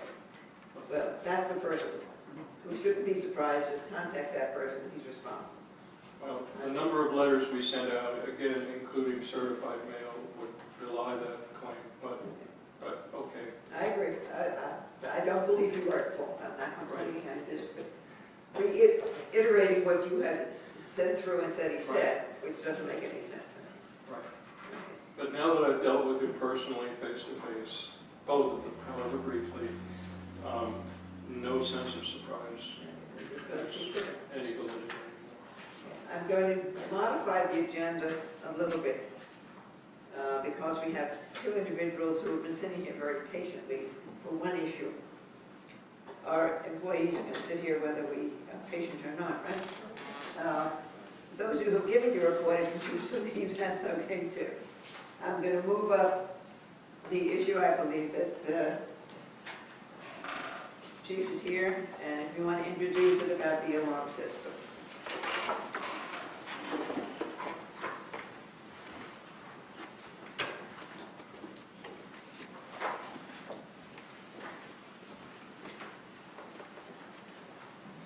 Thanks, sir. Took me a little off guard, sorry about that. Well, thank you, Board. Yeah, we have two items that are related to each other on the fire department's agenda today. They're both purchase requests. The first is for station alarm monitoring, and the second is for station alerting maintenance. And we have the folks on Motorola here, as well as Chief Heaster, to answer any questions the board may have about station alerting monitoring, or excuse me, station alerting maintenance. Station alerting, as you're probably aware, is the set of circuits between CAD, essentially, and the fire station to make sure that the stations are notified when an alarm is dispatched, and it verifies that the alarm has gone out and has been received at the station level. As part of essentially a standalone system that is tied to CAD but is not part of CAD. Is that a fair statement? Yeah. Obviously, the maintenance agreement is what we're here to talk about. It is a multi-year maintenance agreement.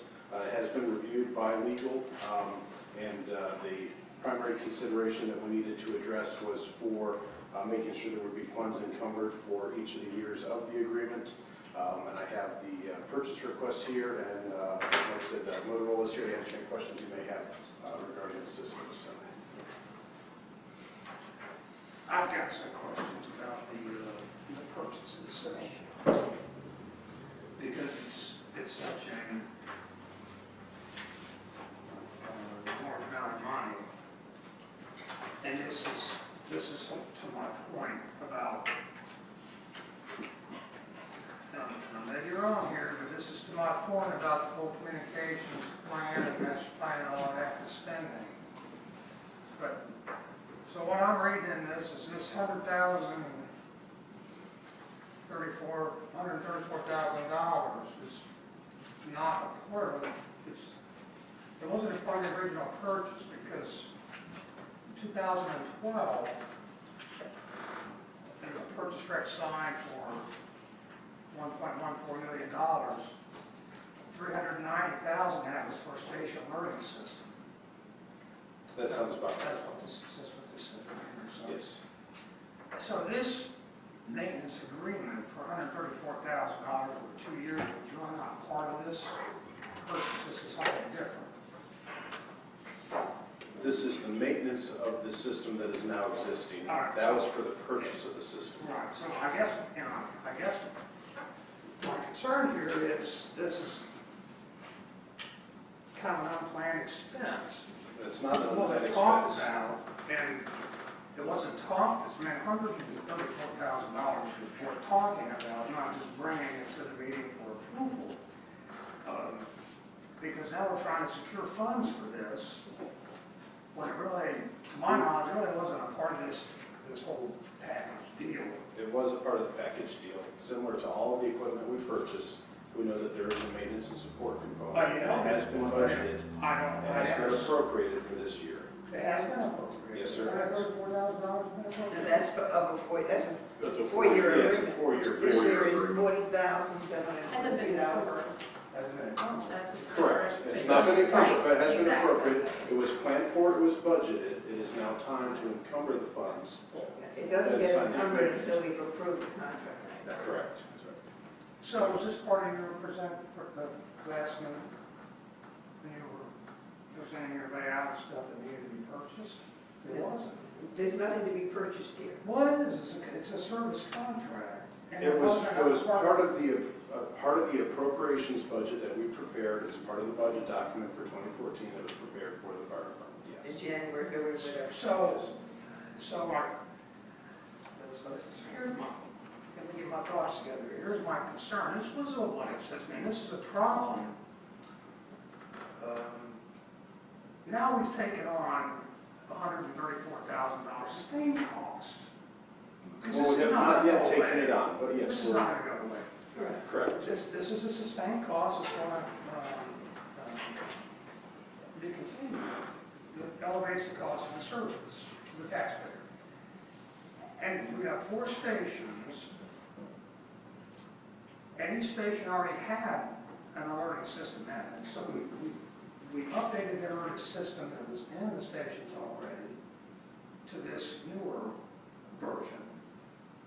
Is that not right? That doesn't sound correct. Did we have an alerting system prior to acquiring this? Yeah, we got. Prior, we were alerted by the VHF paging system. Is that correct, Nathan? That is correct. And we no longer have that equipment. We don't have it. We have a alerting system. We now at the have, station. right, that was not an NFPA compliant or ISO compliant alerting But it system. worked. But it worked. Well, certainly, it worked, Okay. but it was not NFPA or ISO compliant. Okay. Well, I understand that NFPA, we can't abide by every No, you're thing right. that NFPA is, so that standard is one to try to achieve if you can. It's not a mandate. And we have, we are now compliant with the system. And that's what I'm saying, because sometimes you can choose to comply to a standard and increase the cost of service when it's not mandated to get to that standard, but it is optimal to try to get to that standard. So Correct. to get to that standard, and as part of this whole plan on communications, is huge, another $134,000 to communications. Where's it at, Dave? Where's it at? And in this thing here, I would like to see a structured layout of what's going on in communications. I have no idea. It's $134,000 here, $50,000 there. Now you're talking about, in this 2012 plan, that Bob Ledger's no longer here, but he approved this. You talk about ongoing, okay, ongoing communication plan, all right? And I just want to know what ongoing is and where does it stop? Who's, you know, maybe the guy from Motorola, maybe you can tell us what we're doing here. What we're trying to achieve, I have no idea. I know we're trying to hook up to the MARC system, but other than that, I have no idea. And this is not related to the Marks project. This is station alerting. So this is from CAD, from PSISN, which is not related to this either, other than the two things are connected. This is how the stations are alerted. This is how the lights come on, the speakers come on, the systems come together, and then is the thing that was right before this on the agenda, how we could possibly use it to defer some of our other costs for fire alarm monitoring. Well, all right, so in this $1.1 million approval, and I hate to keep beating that horse, but I'm going to try and get it out here if I can, all right?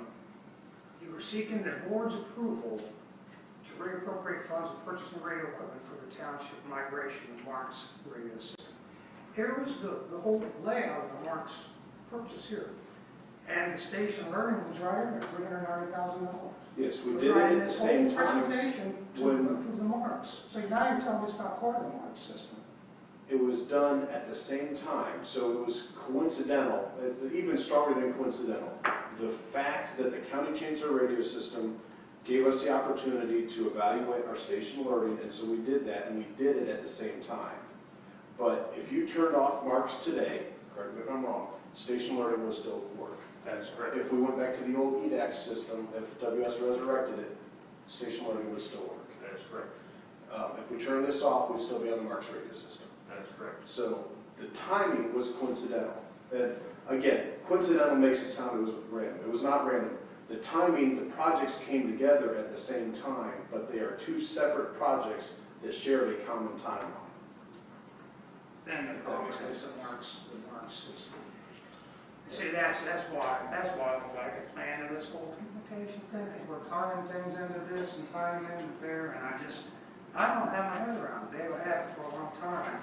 There's a lot of money coming up here that you're asking for. This is sustained cost to the taxpayer, and I'm just trying to figure out what's going on. This is the maintenance thereof. It is a maintenance, it's a Maybe- service agreement. Mr. Paxson understands this alerting system better than I, since he was in the fire service. So you're going to educate a lay person. I call 911. Yes, ma'am. I have an emergency. They then go through the little questionnaire, what is your emergency, and determine what to dispatch. Correct. When they determine what it is they're going to dispatch, they send it to the station that is going to get the equipment to me. Yes, ma'am. Is this the piece? This is that bridge, Okay. correct. The dispatch pushes the button saying, you send this, and it goes to this alerting system, so the people at this, whatever station it is, send out the proper pieces of equipment to take care of whatever emergency I happen to have. Yes, ma'am. I would like to know that that's working. I would tell you that every person that I know who is home, who has a senior citizen or someone who's going to fall down or get hurt, or is going to have a fire in their house, wants to know when dispatch says this is what has to go, that goes to those stations in a timely manner on equipment that's working, that is compliant with the standards, and it comes to my house so that I am protected for the amount of money that my taxes pay to cover that.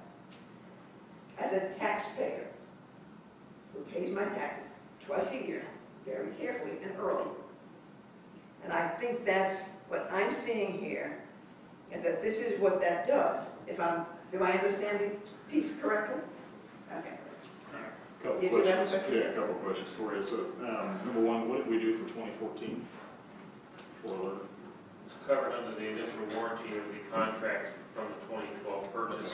The one-year warranty period started at project completion, which is when Mr. Harris has signed the project completion acceptance. And so we did not start the warranty period until the system was installed, tested, and accepted to be functional. Okay. Was there a maintenance cost to the old system? Or was it so outdated that there was no maintenance available? Yes, Probably sir. with the latter. Yes, there was a maintenance cost to the old system. Most of that was paid to WS Electronics. The rest of the costs were deferred and maintained in-house in a different capacity when I was not a battalion chief and doing those things directly. Part of this contract is moving away from doing these types of services in-house. Number one, my roles have changed, and we have not been able to back in that direct role in-house replacement. Okay. So with the old system, whether it was adequate but not compliant, there was a direct and an indirect cost of maintaining it? Yes, sir. Okay. So when we purchased the new system, was there any doubt in your mind that there'd be cost of maintaining the new system? Yes, sir. Okay. And so when we purchased the new system and we got a 1-year warranty, did we have an anticipation of what those costs might be in the future? Yes. Okay, we had a quote. Okay. Yes. And so a couple questions then. Why are we entering into a 4-year agreement? Is there any other party that can provide the same service that they're providing? I'm not picking on, I'm just asking a logical question.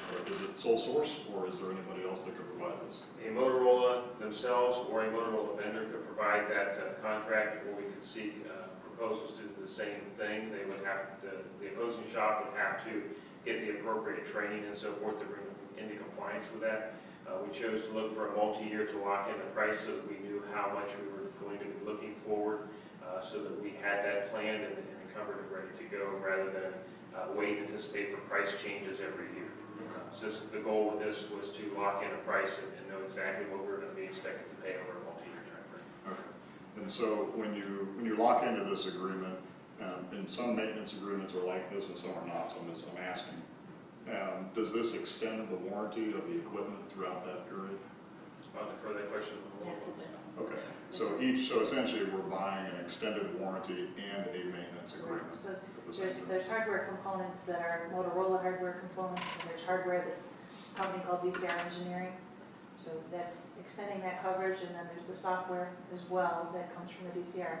That's what I anticipated. So my next question is, if we were to buy this from a Motorola reseller, I would anticipate that they're essentially reselling your service contract. So effectively, we're buying it from a reseller at the same, a higher, or a lower price. And then if we buy it at the same, you're paying them a commission, essentially. So we're essentially dealing direct in this case. And the one thing we did with the agreement was to extend, you may notice that there's 17 months. We kept the cost flat for the 17 months to try to get you in line with more of a calendar year as opposed to starting an August agreement. Okay. That was going to be one of my questions, is why are the amounts different for each year? We kept it flat for that 17 months. Okay. And then we went That answers from that. there with Okay. And do we have an opt-out clause in this, or are we locked into this for 4 years? We did not include any kind of a Cancellation like a clause. cancellation clause, yes, in this agreement. Okay. And so from a legal standpoint, that's the only thing I would ask, is that our rights to cancel a contract are preserved through some nature, either an opt-out or a cancellation clause, so that we know what that is. I believe there's a 30-day written, Okay. we can certainly And this is an get auto that rollover, information so for you. this is an automatic rollover. Is this billed at the beginning of the year, the beginning of the cycle, the end of the cycle, or throughout? We'd be billed throughout the cycle, so that first 17 months represents one period, Okay. and then it goes on from there. So you would pay that lump sum at the beginning of that period or throughout that period? Correct. Which one? You can choose, actually, Okay. you can tell us. I mean, Okay. And then, a lot of times, and there's because no of, difference in the cost. Correct. Where I'm heading with it is, if we're happy with the service, it's never a problem. If you're unhappy with the service and you prepaid 17 months in advance, it causes a little heartburn. You get a better response when there's a bill due normally. And I'm not saying you would be that way, but in a lot of cases it is that way. So,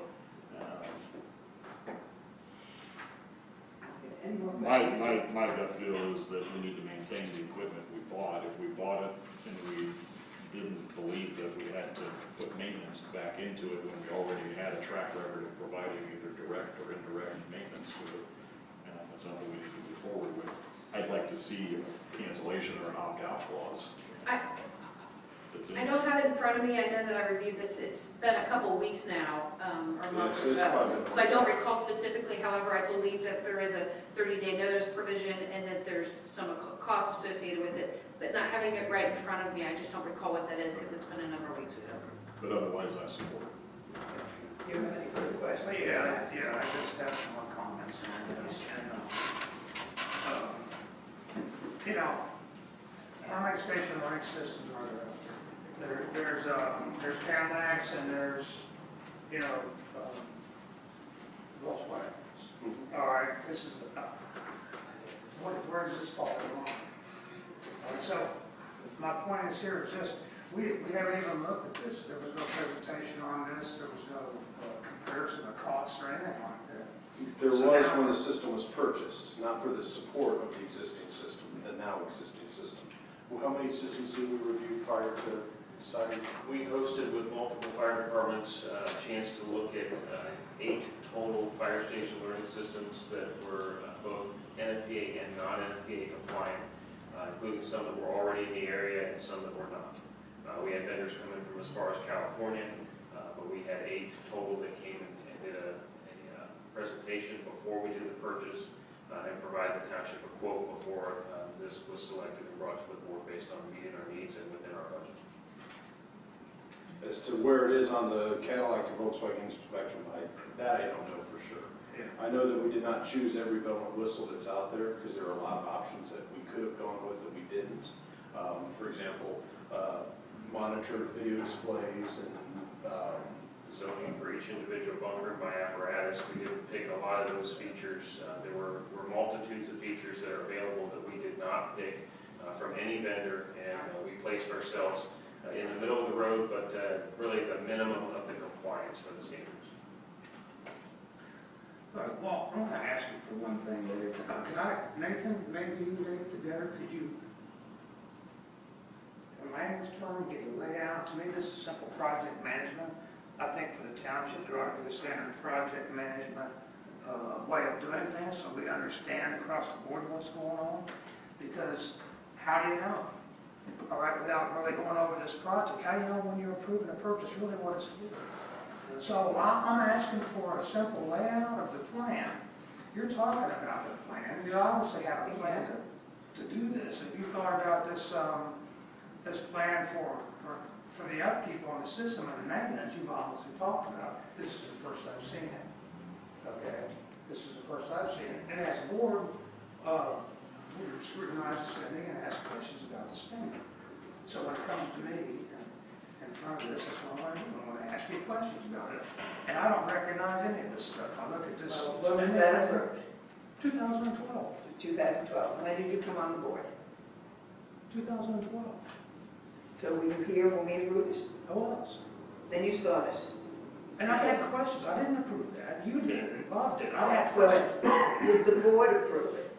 2 out of 3 did. Okay, the board approved it then. Yeah. And that's how we deal with everything we do. The board looks at it, the board makes a decision. Sometimes all of us agree, and sometimes all of us do not. But if it's a majority of a board that approves it, that's how it goes ahead. It hasn't changed. That goes But this ahead. was I can presented ask to us. questions about it. I agree. But you're saying you never saw it. No, But we approved it. no, I see station learning. I don't know. Okay, what does it say? Station learning. I don't know. This what it was, where did you get this? This is from what? It's the minutes. That's right out of the minutes. Oh, so it was in the minutes. So it was presented to us. Yeah. Okay, so you saw it. That's what I'm saying. You just said you never saw it. Now, if it was in the minutes and you approved it, you saw that. You might not have liked that. It's a station alerting. I don't know what kind of, what kind of station Oh, alerting. oh, okay. So you. Those were the questions I asked them. You know, they talked about radios. I'm like, how many, where they're going? There's no indication. It's kind of like an open check.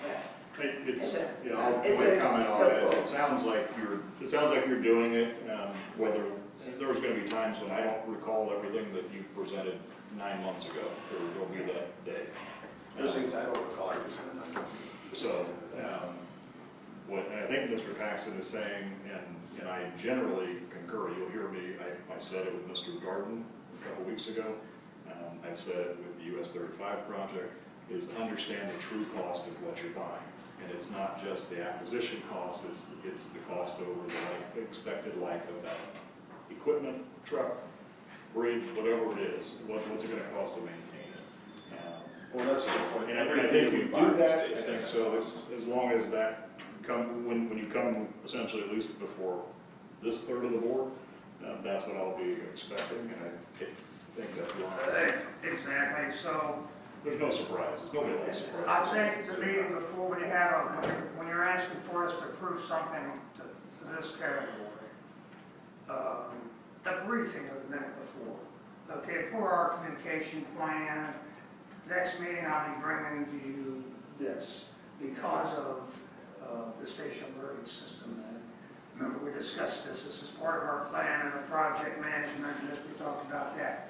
So it's a briefing of what we can expect next week. There's 50 pages in this agenda, 50 pages. So, and we get it on Thursday night. And so I try to do what I can to get in here, but I have a lot of questions. Can I recall everything we talked about? No. I don't think it's my job to recall. I think it's your job to brief us about what you're going to be doing. All right, so we don't have to recall. We don't have to go through this. So you can brief us about the purchase. We talked about staffing, didn't we? Tim and Alex? Yes, on the resolutions. And resolutions and things like that. It is a heads up, it's a briefing that what's coming. And I would appreciate that. All right, I don't like to go through this. I have a question. On the heads up, do you want it verbally at the meeting before you get it in the packet? Or do you want it written that this is what you're going to bring forward in 2 weeks? It can be part of his, Well, it was my understanding that that's what the purpose of the packet was, is to provide the briefing. Right. That's what I thought it was. But you're saying that you want this statement 2 weeks before. That in 2 weeks, I'm going to bring before you the purchase, whatever it is, this agreement that in front of you of the stuff that we purchased 2 years ago to maintain it for the next 4 years. I think if you're asking Is that a sufficient statement, or do you want? well, I think if you're asking for this kind of money, all right, this is almost a medic unit, $134,000. So, And it was in 30,000. so I'm just saying, when you're getting into this kind of numbers, it'd be nice to have a heads up other than a late Thursday night. So, you know, for a $2,500 deal, I'm not worried about it. But when something requires a little in-depth thinking and generation of questions, I think I have respect. You present it, ahead of time, and give us a heads up on what's coming. Let me ask one more question that might help simplify the whole thing. If we were to approve the dollar amount of $40,723.50 that would carry us through 2015, would we still have the option to come back later and add the other 3 years on top of that at the same price? Is that a yes or a maybe? You want to get up front of the television and say yes or no? I'm just simply asking because right now my question is, we have a line item that's appropriated for this. If I'm reading it correctly, it's 70,000 in that account? Currently, yes. Okay. And so, the question then is, and that's appropriated for this year, correct? Which we have, so, which this would be billed now. And so we could effectively, with what we have appropriated today, and what was approved in the budget hearings that you went through, we could approve that first line item that gets covered through 15. No, I said the one that you were in, you were part of it, you may not have approved that line item. So, but that would carry us through 2015. I'm not trying to put you on the spot, I'm asking you, can we just take care of 2015 right now? And then when we go into November, we can plan, we can budget these items right in. The question is, maybe they have. We're making an assumption, well, you haven't budgeted for 2015, but 2015 hasn't come yet. They budgeted for 2014 with a long-term understanding of various expenses that go on a regular basis. I see no problem, particularly since we have a 30-day opt-out of the contract, to approve the contract. If it's not satisfactory, we opt out of the contract. 30-day opt-out at what cost? Bear with me, I'll find it. Is this a piece of Motorola equipment? As you referred to earlier, there are Motorola components and there are non-Motorola components from a third party called DCR Engineering. And I just don't understand, if we buy something that we don't understand, it needs to be maintained. Most everything that we have needs to be maintained. We keep our road department with a maintenance facility. We don't need it to keep our equipment maintained. So that this includes, as I heard it, upgrading, extending the warranties, making sure that the maintenance is done, and upgrading of any software that's involved. It's not upgrading the software, it's keeping it, so if there's bug fixes, that's being maintained, yes. The one comment I wanted to make, I don't know if this is appropriate, I just want you to know, this was part of a proposal, so when the fire station alerting proposal was evaluated, this was included as part of that proposal. I don't know if that was reviewed by this board or not, I know that it would have been reviewed by the chiefs. Of the 8 proposals that you... So is that more than $390,000? No. The original proposal? No, the purchase costs and the maintenance costs have always been separate. And Mr. Kress hit it on the head. When we buy things, we have a rough idea, or in this case, a very exact idea of what the long-term maintenance costs are going to be. And that is one of the things that we factor into our budgets at a macro level further out, obviously. So for 15, for example, I know I'm going to have long-term maintenance costs for SCBA, for life packs, for the cots, for the medics, for the engines, for everything that we have, our thermal imagers, all that has a maintenance cost to it. We keep it projected at a gross level, a macro level, until we get to basically this time of year when we start hammering it down into a micro level, where we start doing line item budgets and then goal item budgets. And so if you notice in here, it was in our communications cost center, it was one of our goals that was identified, and it was one of the things that we put into our appropriations budget for 2014. That was about a year ago today.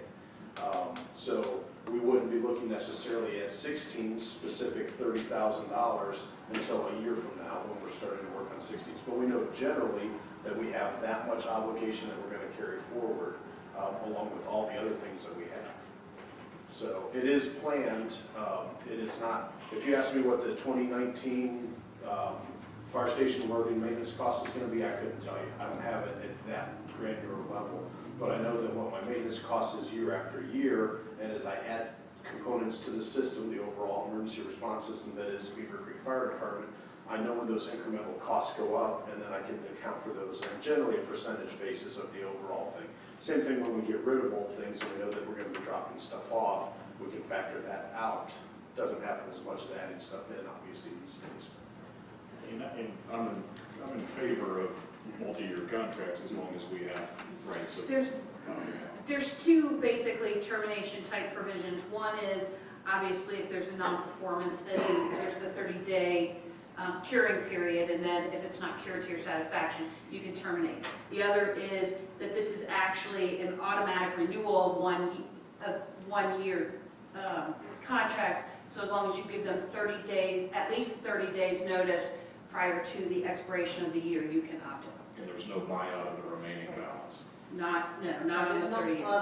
You know what I'm saying? As far as, I hate to use your cable bill as an example, but if you sign a 3-year agreement with your cable company and then you cancel it, you renew the other. We're here to help you. Right.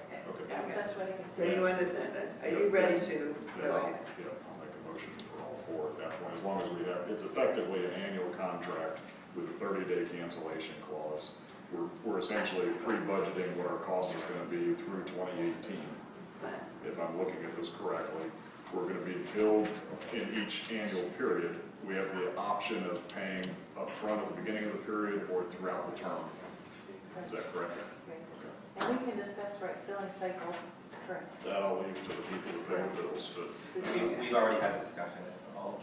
Okay, so I'll make a motion to approve the following purchase request 06587 to Motorola Solutions for fire station alerting maintenance through 2015 in the amount of $40,723.50, and authorize the township administrator to sign for the board.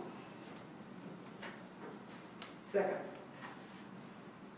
Mr. Kretz? Yes. Ms. Graf? Yes. Mr. Paxton? No.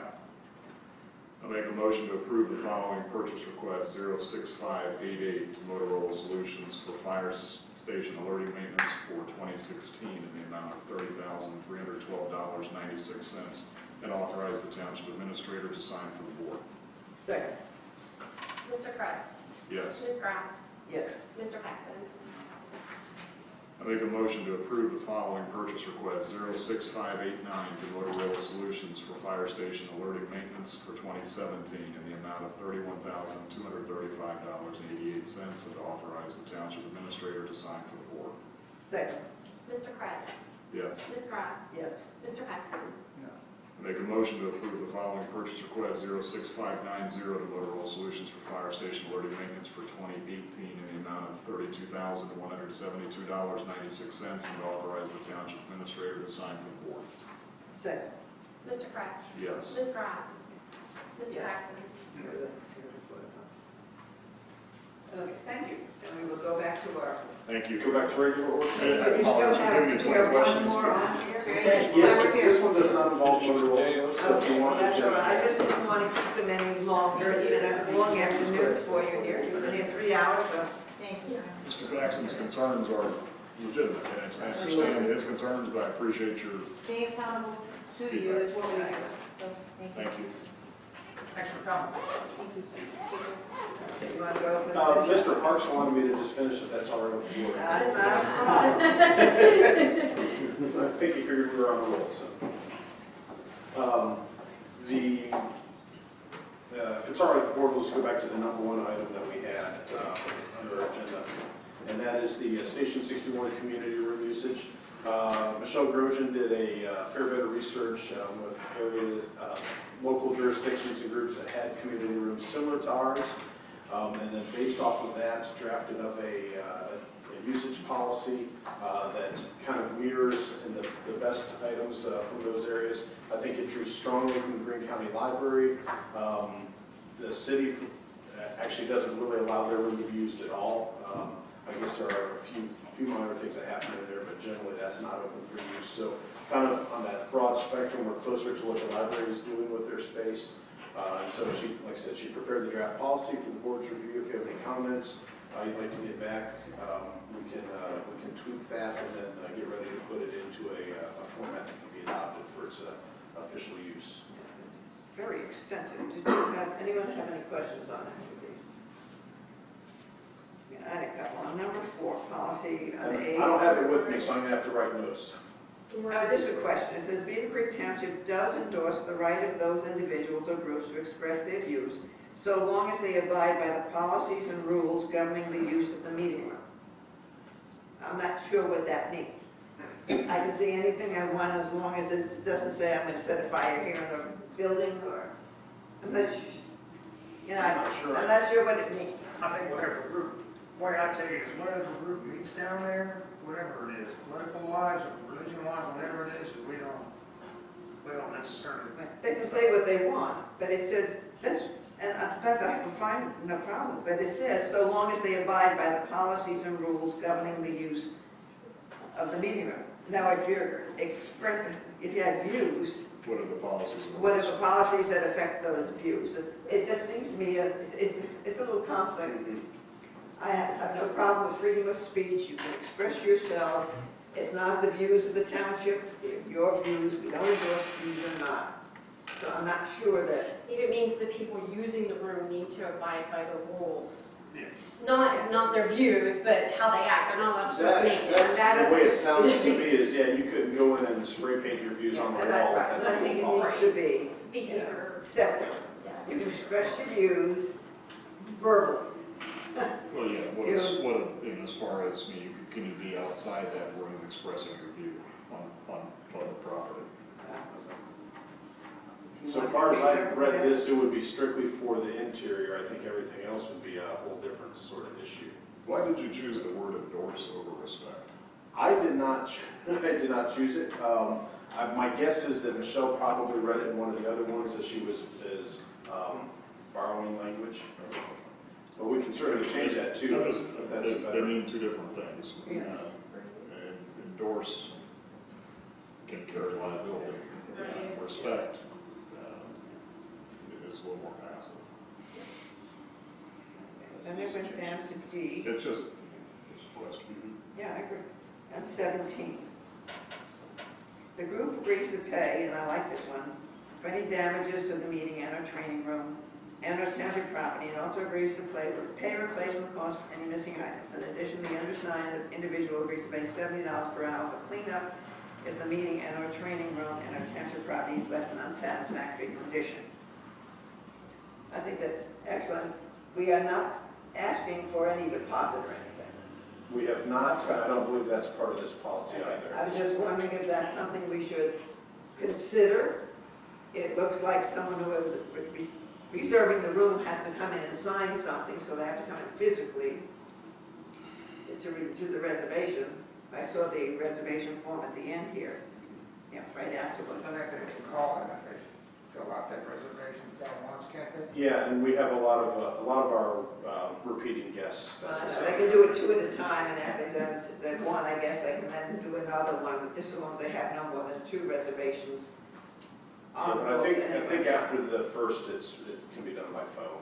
So the question would be, do we want to consider, and that's something I'm going to add, having a deposit? I'm not sure we really need to be getting into taking money and holding it somewhere. That leaves obviously liability for the person who's holding money. There's the accounting function of it, but there's also the practicality side of it. The real question is, how often do you have an issue? We have not had many major issues, or we probably would be having a whole different discussion about what happens. We've had bits and pieces, we've had some where it's not been cleaned up very well, and the crews have gone in and cleaned it. We've had a few minor things disappear, like pointers and things like that. We've had some damage that could have been outside groups or could have been firefighter wear and tear, and we just never pinned it down. So we've not had any issues. And probably the bigger thing is if we had an issue with the group, we would probably just ask them not to come back. Well, not Who would then determine the measure of whether it's satisfactory or not? That's good. Because the then, cleaner first. well, but then you've got an argument as to, I won't give your deposit back because it's unsatisfactory. Well, what is the definition Well, of we're unsatisfactory? assuming there's no deposit because we agree that that's I not was a still good on the idea. deposit thing. That if they don't leave the room in satisfactory condition, we just do not allow them to reserve it again, is what you're saying. That would be my preference, yeah. And like you said, generally everybody's been a good neighbor, and more folks have left it better than not, and the knots have not been terribly bad. It's just been, kind of a nuisance.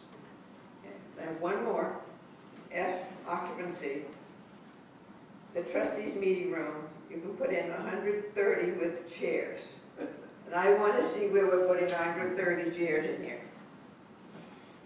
Well, that's the capacity, I think, isn't it? That's what fire prevention worked out. And that's just probably based on a measurement of the size of the room. Yeah, it's I know, it says with area 60 chairs and table, 60, but, I just think that maybe we should redo that. I don't see how we're going to put in 130 chairs in here. That was just my comment as I went through. Without a big deposit. I don't know who was fitting, Well, we don't have 130 chairs, so we take care of it that way. I mean, less and less. Self-selected, Every week yeah, one cracks. that's true. I think we should do it, make it more reasonable that way, what we normally would do, and limit it to that. No. Yeah, and if you'd like, we can limit it in the policy per the function as opposed to what the actual code requirement would be. Well, we have 24 chairs up now. We can put in, I don't see putting another 100 some odd chairs. No, it would be cozy. Okay, it would be not safe. Anyone else have any questions on this policy? Because I do think we need it, because we have a lot of people who want to use our facility, and we are very generous. I think the difference between our facilities and those of the city is the city, you have to walk through the whole city building, and they have to have the whole building monitored because the meeting room is interior. With ours, with Station 61, we can get them from the outside, maybe lock the rest of the area, and this area. And the crews and the deputies do a good job of policing most of that, especially next door. So, that's right, I mean, it sounds funny that the city doesn't allow it, but I think where the meeting room is, Yeah. it's a much more, less conducive to being open to the public easily. Okay. anyone else has any questions on the policy? We've restricted it essentially to nonprofits. Yes. So, Okay. I guess we're ready to just finalize it then and approve it at the next We'll meeting. do that. One question on form of the policy. Currently, the handbook is the container for the policies. Is this going to be added to the handbook, or is this going to be standalone? How would you like us to address that? Well, the handbook is more for personnel. So I would see that this is a facilities policy. Okay, that so it is should going to be standalone. standalone, not tied to any other document. That sounds, I see. I think that makes sense. you don't have to punch it. It's not a handbook issue. There's one paragraph that could be amended into the handbook. All right, we'll draft it as a standalone policy. Maybe the handbook can point to the policies that whoever manages the room right now is Michelle. That's a better idea. Okay, Michelle, we're doing such a fine job. I will do that, and we will have a final draft for the board for next meeting. Thank you. The next item on the agenda for today is a resolution accepting a donation of some model fire engines. These were die-cast engines that were donated from the family of Rick Osterday. And what we'd like to do, if the board accepts it, is we'll probably put them on display with the other ones we have in the display cases. So the same size as the ones that. They're generally the same size, yes. I don't think they're the exact same scale, but similar enough. Okay, do I have a motion to that effect? Make a motion to accept the donations of model fire engines per resolution. Do I need to repeat this resolution? Just per the resolution. As presented. As As presented. Do I have a second? Second. Mr. Paxton? Yes. Mr. Kretz? Yes. Ms. Grant? Yes. Thank you, board. We'll get those set out, and then we'll also have a thank you letter for the family. The next item before you is a purchase request for the replacement of SCBA face pieces. This is part of our life cycle management. We have a number of face pieces in the briefing document that had described damage of different types. They're all within 2 years of end of life. What they would like to do with these is replace the 25, since the replacement cost is greater than half of the actual cost for all of those. And it is a budgeted amount, and then use these to part out to support the remaining face pieces until those are replaced through our life cycle management program. So the Greene County prosecutors reviewed the specifications and approved those. We got that back after the document was written, and it is a budgeted amount for us for this year. Any questions about the masks? I hear the phrase "end of life" a lot in purchasing. Could you explain to me what would happen if something wasn't replaced? You couldn't be replaced at the end of life. What would happen? Well, in this particular case, the manufacturer expects about 10 years of use out of these pieces, so there's no specific statutory requirement for them to go out. But as we've gotten close to that 10-year, we're at about 8 years with them now. The rubber and some of those components have started to fail, so it's just that normal life cycle of that material is failing. The other thing that is factored into this is as basically technology and standards change, they've upgraded the packs that are coming out now, and so they've upgraded the masks that go along with those. And at some point, similar to what you would have with a computer, for example, you will not be able to use new masks with old packs or vice versa. So as we get to the point where the masks are beginning to fail and it's no longer economically cost effective to repair them, it's better to replace them. We're making sure that we get the next generation so that as the packs go through the same cycle, we can use the masks as different packs. And it's something we do with just about everything that's out there, just because it has to be replaced on some sort of basis. But if you couldn't afford to replace those masks, or say you could buy the masks, couldn't afford to replace the packs, then the masks would. Currently, At this point in time, the masks and the packs would continue to work together. If we had to repair these instead of replace, that will not always hold true, which is why kind of long-term, the budget cycle is to replace them on a regular basis so that we never get to a point where we have to buy all new.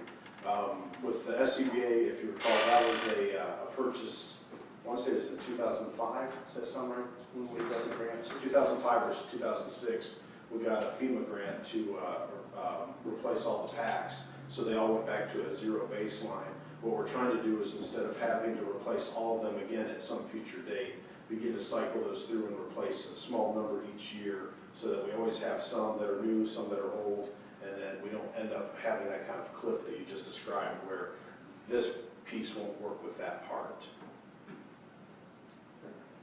Any further questions? We have a motion to approve. You have to, where's the, You've already signed it. There's a motion in there, it's on page 32.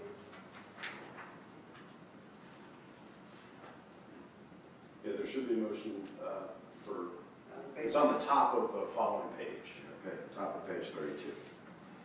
It's my page too, so. Make a motion to approve purchase rec 06994 to county fire equipment, purchase of 25 SCBA face masks in the amount of $5,750. And authorize the township administrator to sign for the board. Second. Pending as county prosecutors. And we have received that, so that has been completed. So you want it just in, Yeah, you just can. leave it, the just township administrator to sign, which we normally do, all right. Yes, please. Mr. Paxton? Mr. Kretz? Yes. Ms. Graf? yes. Thank you, board.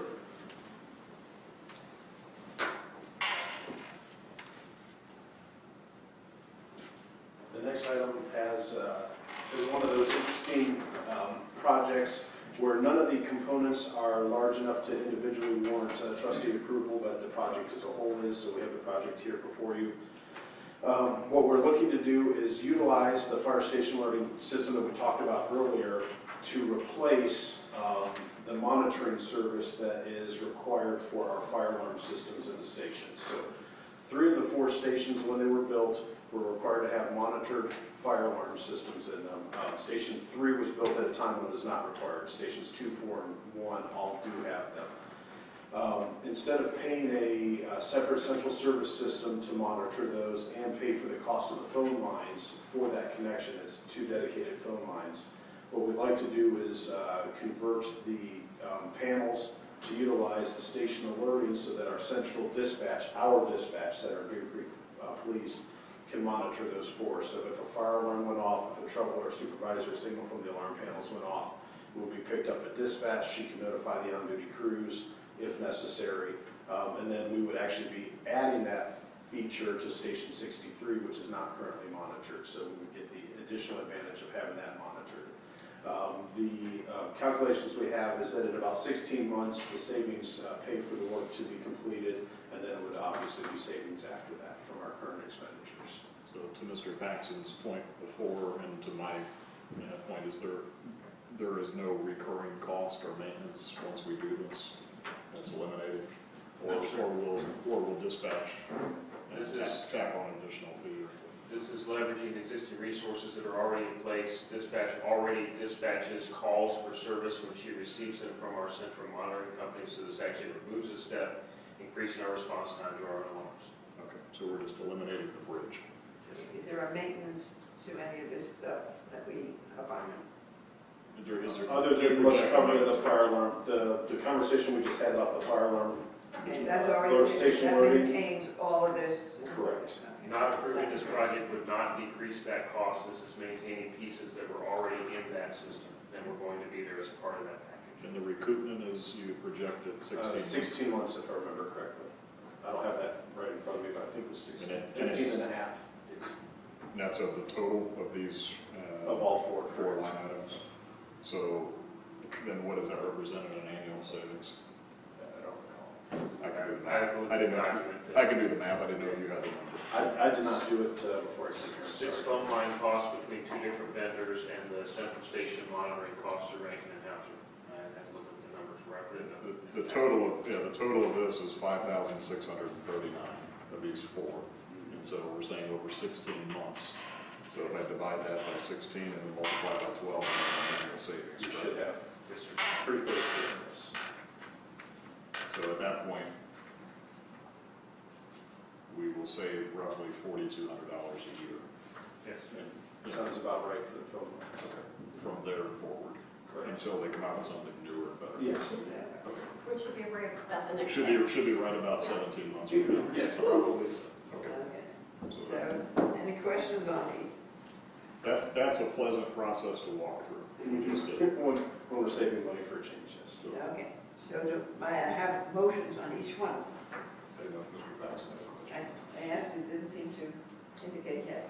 You have a question? Comment? No. Okay. Who's going to do the first?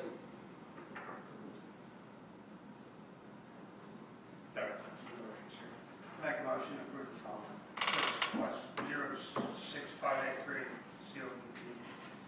Integrated systems for Station 6164 fire alarm modifications in the amount of $1,295, and I'll authorize the township administrator to sign the board. Second. Mr. Paxton. Mr. Kratz. Yes. Ms. Grant. Yes. Make a motion to approve the following. Purchase request 06584 to A1 Sprinkler for Station 62 fire alarm modifications in the amount of $995.88. Authorize the township administrator to sign the motion. Second. Mr. Paxton. Mr. Kratz. Yes. Ms. Grant. Yes. Who do the interior? Make a motion to approve purchase request 0685 to send 6,585. 6585 to Simplex Ground for Station 63 fire alarm modifications in the amount of $1,205.85. Second. Mr. Paxton. Yes. Mr. Kratz. Yes. Ms. Grant. Yes. And make a motion to approve the purchase request 06586 to Motorola Solutions for station downloading and integration in the amount of $2,144. And township administrator to sign for the board. Second. Mr. Paxton. Yes. Mr. Kratz. Yes. Ms. Grant. Yes. Thank you very much, board. That's all for it. The last item for you this week is our bi-weekly report. The first thing I wanted to draw your attention to is the fire department is doing our annual live burn exercises in mid-October. It's a little earlier this year than last year because Zini wants to pack up the trailer earlier. So we pushed the schedule. One of the things that we would like to do, and I'd like to start here with you guys, is offer a public officials class, a day in the life of a Beavercreek firefighter. What we're looking to do is offer you a one-day kind of crash course in the fire department, starting with some just general behind the scenes, how's it organized, how is it funded, answer some general questions like that, and then moving into some physical activities, making you familiar with the apparatus, and then culminating with lunch with the crews, and then a live burn exercise where we'd be able to actually take you into the burn trailer in a very controlled environment. So if the board is amenable and open to it, I'd like to also extend the invitation to City Council. I believe they have a lot of questions about how we operate in those things, and it might be advantageous for them to attend as well. So the day that fits in with our burn schedule is the 18th of October, which is a Saturday, and it would be just a single day. And we'd ask for you to come by early in the week or two prior to that to get outfitted with gear and mask, so that we didn't have to deal with that on Saturday. So What time would we start? we will be starting between 8 and 9. The schedule will be forthcoming if you guys are open to it. So if you guys are interested and available, we will go ahead and proceed with that. And it would be great to have you out for that. So. Any problem with that? The invitation extends to you too. Oh, thanks. And if I was in town, I would, but I'm not. So All right. And is the board okay with extending the Oh, invitation to the city. absolutely. Yeah. So they know exactly what is done, how it's done, why it's done, what equipment's being provided to all of the citizens of our community. Yeah, and it's very similar to a program the State Fire Academy offers called, I think, Field to Burn. But instead of asking you guys to go and spend a day in Columbus at Reynoldsburg, we'll host one here and give you guys a better idea again of what we do and how some of the money that we spend or ask to get spent goes into place. So, I have to ask somebody will ask if I don't, I'm sure, there'll be no overtime to do this, correct? no, the training staff that's already set up for the live burns will be there for the live burns anyway, and we'll incorporate you in that. Okay. Can you tell us where it is? It's Station Well, 61? Yeah, it'll be at Station 61, and we'll have all the directions and invitations before the end of the week. You'll receive those. There is a cost to the city, because they'll have instructors here, right? Is How that, you doing it? it's part of what we typically do, so are they still sending an instructor? So City of Xenia will have a cost. Oh, okay. Yeah, So see, Xenia sent me their people. The trailer's open for everybody in the county, but because of the liability of the trailer that they send two, I believe, Xenia instructors to come over just to supervise and operate the trailer since they've had the official training on it. So there's a cost, but not to the township, but a cost to the city. Well, do we want to invite Xenia people to? So they do their own thing. Okay, Okay, I didn't consider that. thank you. Anything else on your report? Just a few things. The Haynes Road fire, we did our post-incident critique for that. That was an interesting fire in that the initial reports, as I mentioned earlier, came from miles around. Xenia City was first arriving because their callers were actually just a little bit closer to where our callers were, and they were able to see the glow on the horizon. So Xenia City provided a huge amount of support for that, including the first due engine and 400 of the 2,100 feet of hose that was on the ground. This incident started off with, we were considering body recovery. It was that major of an explosion, and it was assumed that it was an occupied structure. So Region 3 strike team was called in for the USAR canines. About the time they arrived, we were able to determine that the owner occupants were not present. They went ahead and did a sweep to make sure nobody else that wasn't supposed to be in there was in there, and the building was cleared, but it was completely leveled. Probably the other interesting characteristic of this is the first long water supply operation we did, relay operation we did since the Green Vista fire, the training we've done. We were able to utilize 4 engines and establish a 2,100-foot water supply out to the hydrant at Harmony and Upper Bell. And that operation went very smooth. So, as a matter of fact, we'll be talking with Xenia. They had some interest in it after, even since our last conversation here. So, we had 1 minor auxiliary member injury that did not require treatment or transport, and there were no civilian injuries or fatalities, thank goodness. Did they ever cause it, I mean, I'm only hearing because I don't know. It exploded, correct? It exploded. The house exploded, from what I It understand. really exploded. It really exploded. Did they, and the people weren't there, so Correct. how did The it gas explode? leak or something? Did It's, they think? the official cause, as I understand it, is undetermined and will probably remain undetermined, which is an interesting political aspect we're getting into that I'll be having a conversation with the board with at a future time. As far as what our abilities to make cause and origin determinations actually are now. The suspicion is that yes, it was a gas explosion, but they have not been able to definitively decide that that's what it was. It has all appearances of a natural gas explosion. As far as you understand. And the family just was lucky to not be there. They were on vacation.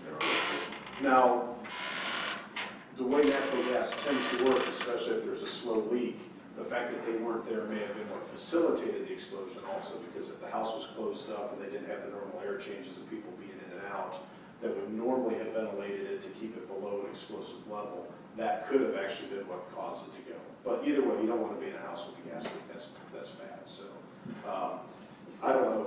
I'm sorry. You sleep well. Yes, you do. And forever. we found there were beds and mattresses that were found blown 30, 40 feet from the structure, still fully made upside down. You probably saw some of those. Okay, I had a couple of things. I want to thank everyone who participated in the Popcorn Festival. I think the way it was set up this year was an improvement. I liked the way Thank the you. whole structure was done and all the people who were there, who were actively working. It was a very attractive and attracting menu because it was very busy. I spent about, I guess, half hour, 40 minutes there. I think I saw his friend around there too. What interested me is that the attraction of the medic, of how those youngsters wanted to go in the medic and walk around and try it out. And it was just continuous. So I think it's a valuable service that we provide for the community. And when is the open house with the Tri Truck? Is that October 5th or something of that sort? 11th. October 11th? Matter of fact, we're starting to work out the logistics of that now, because it sounds like the city may not be using their maintenance facility because it might be full of salt. So it was up front. Okay, so it'll still be the same location?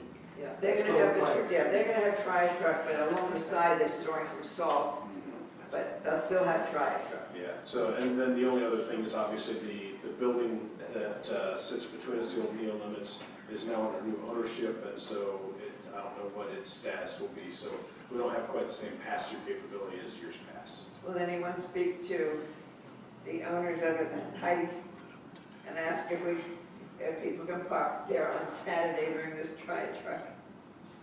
Well, we'll let What do the you Tri think Truck the city folks should ask do? that. We have, matter of fact, we've got brand new parking for folks attending the fire protection. Because I'm not gonna ask Mr. Heidi. So that's all I have for the board for today. Anyone else have any questions for the chief? Thank you very much. Hearing none, thank you.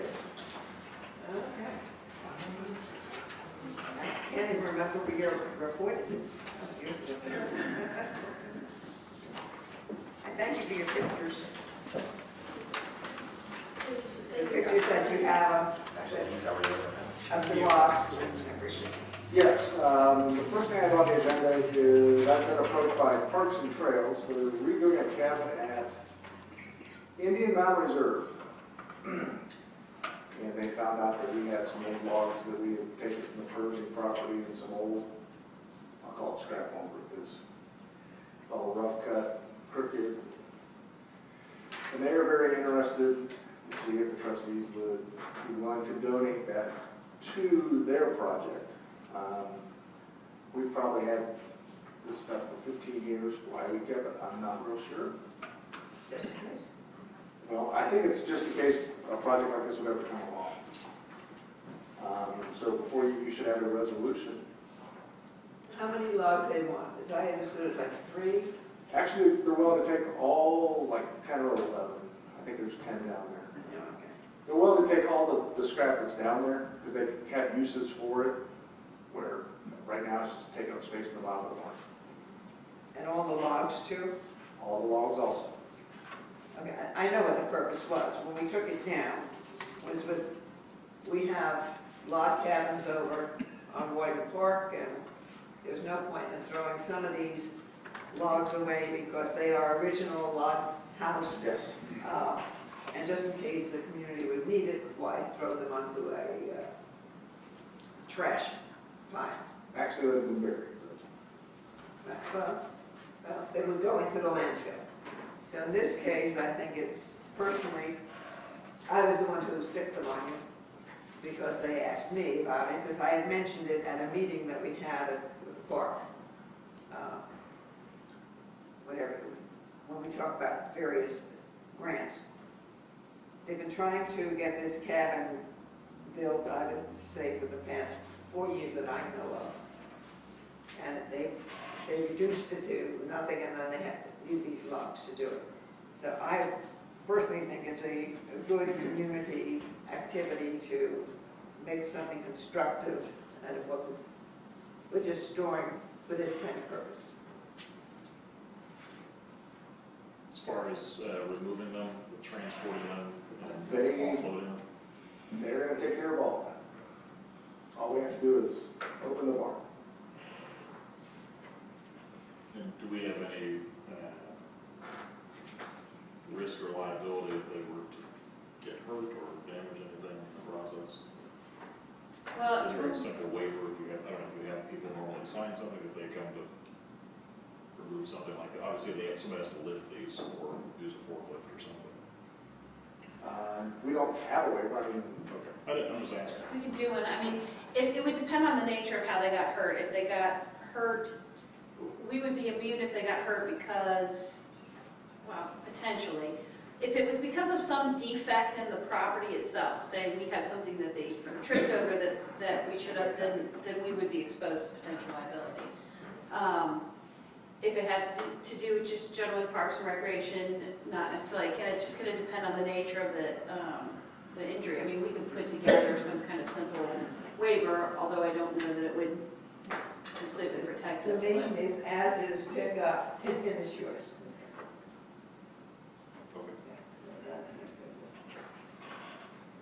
I think did you want to propose this one? Or You know, no questions, yeah.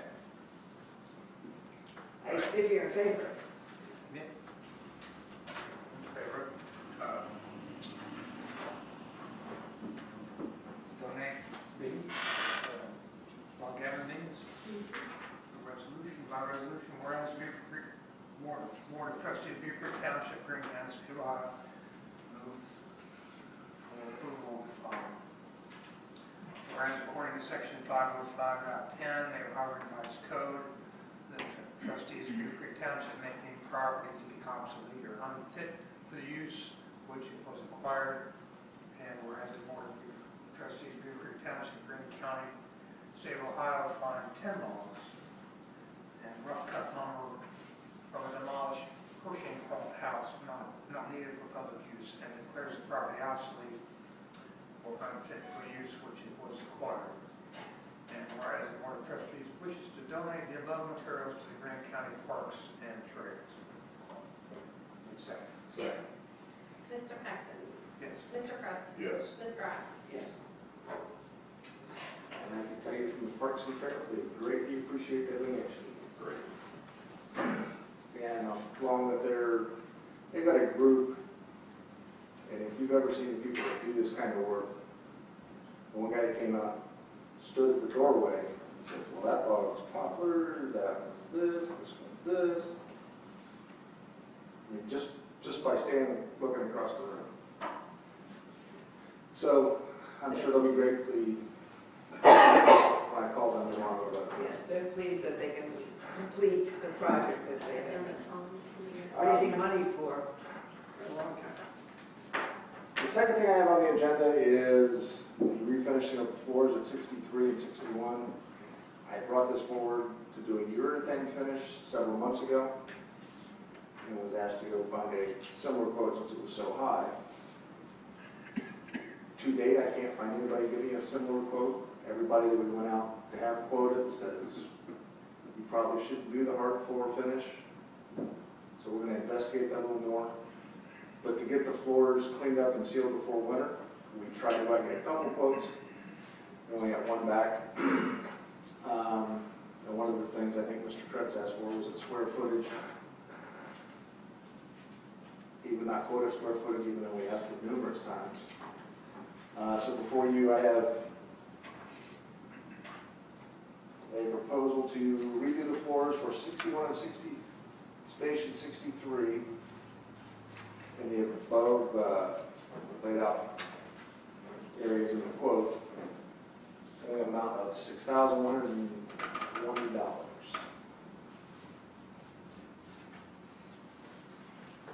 Does this include the basements? Yes, actually it's the basement, the two bathrooms downstairs, the vestibule in front of Mr. Cherry's office, and the substation, which is in dire need of being up.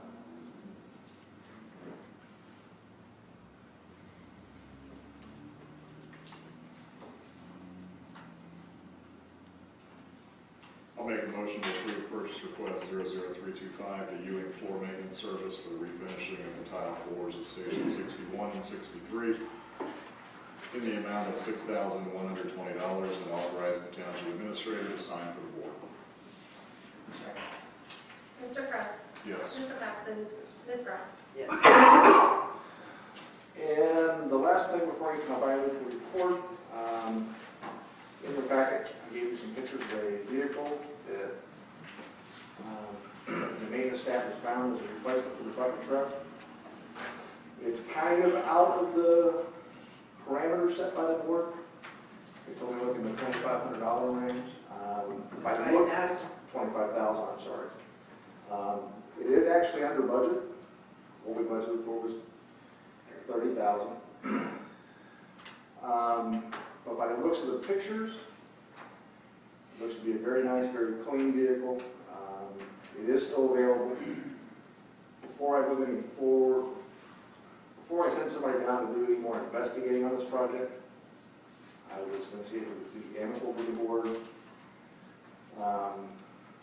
Once we could do it at the next meeting, with the one that we're no longer using on the gov deals to make up that extra.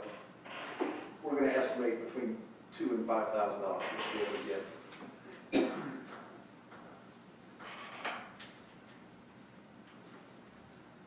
And when you look, if you send someone to look at it, what is it they're going to look at primarily? How it works and how good the basket is? And Well, we're going to look at it mechanically, body condition, any records they have, because this company buys exclusively from a utility company down south. So we're going to look at any of those records that are there, past inspections. One of the things we did find out that the electrical company that had this vehicle actually had it tested every year. So every couple of years like we do here. And just kind of look at its overall condition to see if it's actually worth that amount of money. One of the, I guess, big features with this one is it does have a new motor on it, in it with 33,000 miles. how many miles are there on the vehicle? That I don't know Okay. without, but this is a heavier vehicle than we currently have. It's actually 13 years newer. It'd be helpful to know if it has a 200,000-mile transmission or. Right, that's some of the stuff So we that's- kind of physically. Obviously, you'll do that due diligence when you go to look at it. As far as, does it come with the certification that you were looking for? That is one of the things to see when it was last certified. Okay. I mean, if it was in the last 12 months, that will get us into that next cycle. We should be able to read that report and see what they found and if those repairs were made. And where do those trucks come out of? So- It's someplace, it's Southern Electric Company out of down south. Did they have more than one, or? Well, actually, this is the one that in our price range. They have a lot more that are a little more pricey. Are the certifications, are they a state certification? Is it an OSHA It's certification? a Department of Transportation. So it's DOT, so it carries across no matter what state lines, no problem there. And our demand for a vehicle, our demand on a vehicle of this is significant enough that we could not share a vehicle like this with Sugar Creek or any other township. We have, I don't know, price-wise, and then you get into who maintains it and all that. Now, if they call one day, and we do it currently with Sugar Creek, was actually, this morning we got and picked up their eradicator, and they have our Beavercreek machine. So there's a lot of that swapping back and forth that happens. So that nobody has to have. But we have a high enough demand. Yes, we have a high enough for our own demand use. for our own use. It's not that we wouldn't be using it part-time. You indicated that before. Right. That was one of my questions. Yeah, we actually use it for signs in the wintertime, if there's no snow on the ground. Does it come with a warranty? That I don't know. That's one of the things we'll have to, Okay. Who will be going down? I'll probably send my mechanic and probably the road foreman, since one group will be maintaining it, one group will be operating it. Okay, what's the pleasure of the board?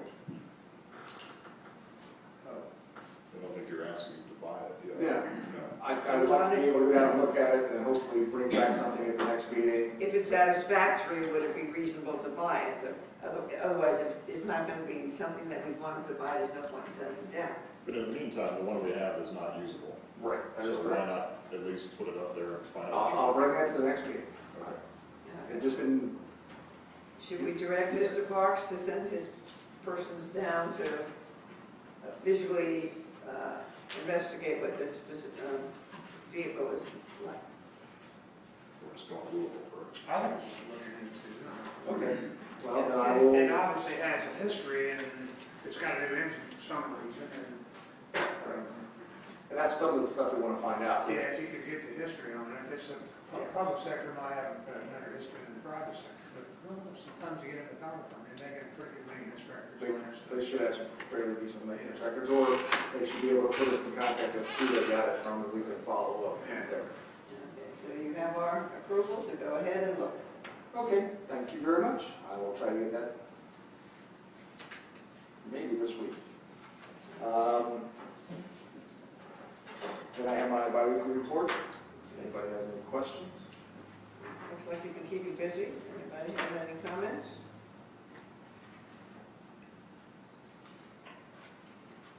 Seeing none, thank you.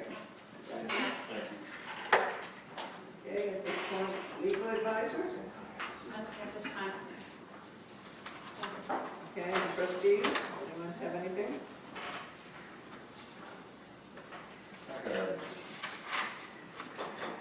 One which was already answered. Is the investment summary that you provide, do they, does Morgan Stanley specifically provide a cash flow projection for the life of that ladder? Meaning that they have that laddered out and the varying amounts of interest income that come in on a monthly basis. And so I'm confident they have a projection. I just have never seen it, or I don't recall seeing it. Yeah, there's a statement that comes every month that, is up in our office that I put in a binder. I certainly can copy it for you and send it I'm on. just looking for a projection of the life of those. Essentially, if we hold those to maturity, what is that? And we extrapolate that out from this year, next year, or the next whatever number of years it is. Because I think there can sometimes be a projection if you're looking at a snapshot in time and you say, well, this investment only made $1,300 from $3 million. But over the life of the investment, if it's laddered properly, it assumedly is that income is going to peak and then plateau. And there's two ways, from an accounting standpoint, what you're seeing is just a cumulative total of what that I'm looking for a Morgan future Stanley account. projection Yeah. over the next 36 months. Yeah, for the cash. I would assume that their statements are showing you, because I can't do them all individually, I just do one great big receipt. So I certainly can copy those and send them off to you. I don't know if what you're looking for is in that statement. If it is not, I'm sure that Mr. Ansick would be able to provide that information to you. In the past, it's something I always had to request. It wasn't part of their normal statement process, but it was, they could simply hit a button. Yeah, I'll send you that, and if it's not on, then I can certainly make contact with him and ask him. Okay. I know I get my own statements and not from them. There are times when they will say, this is what you expect per month from whatever investments you have.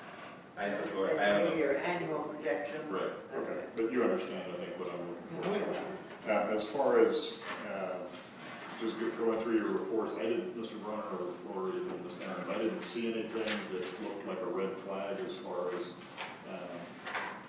expenditures to date versus appropriation. You don't see anything that stands out that we should be concerned about as we're going through the last 2 months of the year? No, the only thing, and Mr. Amron has already brought that to your attention, however, I don't know what you're currently sitting on down there at your end of the table, because he only had $800 and some odd dollars left. I don't know if you have any zoning bills, I don't see them, so I'm not sure if what he has currently is even going to take care of anything that's in front of you. So that might be an issue that. It's not.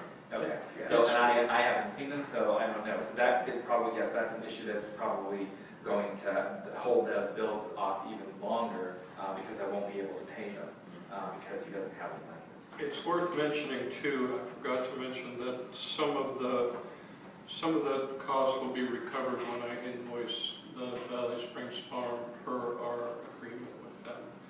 So, but I don't want to wait for that reimbursement to pay the bills, so I'm going to need to ask for some money up front, but probably not as much as I would have. in order to cover the entire balance of the year. Well, it's further going to, my point is it's further going to delay what you have in front of you, because I can't go up there right now and pay the bills because there's no money there. So then he's gonna ask you next time to move money, we're going to move money, and then at that point in time I can pay the bill. So we're gonna be even further out than where we are with the way the legal bills are being processed at this point, you know. And he explained that to me already, so I understand that. Okay. Otherwise, no, Mr. Cutts, going down and looking at the percentages, if it's already 100%, that just means that we've already done everything for the year. It should be about 75%. You see salaries are, roughly at 65, so we're probably a little ahead of the game. But I haven't seen anything that's not going to be able to sustain the rest of the year. Nothing jumped out at me, I just wanted to make sure I didn't miss something from your end. And then the last thing I have as far as the US 35 interchange project. There were emails that went back and forth, and so I'll reiterate again that I'm not opposed to the project. What I am opposed to, it goes to essentially kind of a philosophical difference of opinion on how to do things, is number one, that a resolution was circulated and it was suggested that at least I sign that resolution, or on behalf of the township signed that resolution, and it was proposed as a $108 million project, and in reality, once enough challenge questions were answered, it's really a $150 to $170 million project if you do a true cost and say, what's this truly going to cost in 2019 or 2020 or 2021? And Keith did a good job of coming back and providing that information, so that I appreciate. The second thing that I asked for, and it sounds like we have the start of that tomorrow. I know you're on a time frame to get this done in time for the track request. And I would like nothing better than to go to that and offer my support as well. But what I said is, how do we, whether it's 108, 150, or 170 million, if you have no concept of how you're going to come up with the 20% local match, then the resolution isn't worth the paper it's written on. That's my opinion. So what I said in that challenge was that the communities that are impacted, and I know Ms. Graff commented it should be all of Greene County, and perhaps it should be, but at minimum, in my opinion, it should be the communities that are impacted. So the city of Beavercreek, Beavercreek Township, Xenia Township, city of Xenia, and Greene County should at least have a strategy of how they're going to come up with 20% of whether it's 100, 150, or 170 million before they stamp a letter of support behind it. That's my opinion. So You understand that was my opinion too, and therefore I addressed the county commissioners on my own. I was very careful to say I'm doing this as a citizen and not as a member of a board, because I feel that it's an important project for Greene County. It's an important project for all of us. And the one area or one group that I believe can actually generate the 20% that would be necessary, which is 25, 30 million over a period of however many years it would take to do the project, is the county itself. My little arithmetic said to me that the county is bringing in, and I just read a new number, for sales tax at 1%, $25 million a year. I counted 20 million. So my suggestion to the county commissioners is that they, and I know that they have the availability of a 0.5% sales tax that they can put on in Greene County without going to the public. They have that flexibility within the Ohio Rights Code. So my suggestion was that they put a 0.5% sales tax on. I figured it would generate 10 to 12 million a year.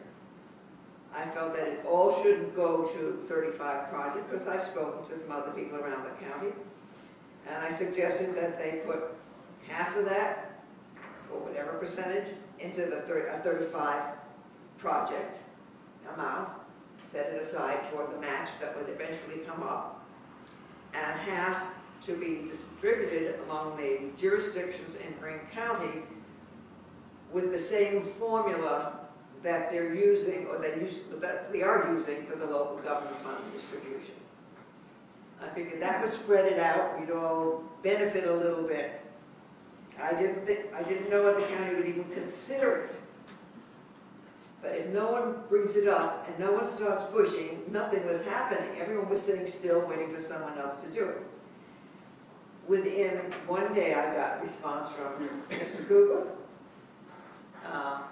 He said, yes, we all have to get together, and I guess that's where your meeting tomorrow is coming from. Somehow figure out how you're going to do something. The meeting started before that because there were some concerns about the resolution that was being passed around, and they did change the resolution from the original draft we saw several weeks ago. My comment to the county administrator and the city manager, Xenia, was that I think it's time that we all sit in a room and we talk about that funding. And then at the same time, the emails are going back around the elected officials with the county commissioners. So tomorrow we're going to start the discussion amongst the city of Xenia, city of Beavercreek Township, and we're going to start having these discussions and talk about who's going to talk about the future support of the project, and then the big question is funding, the local match.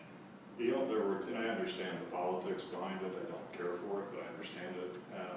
There were two words in the revised resolution that I didn't care for. One was the word emphatically endorsed, and the other one was that this was an emergency.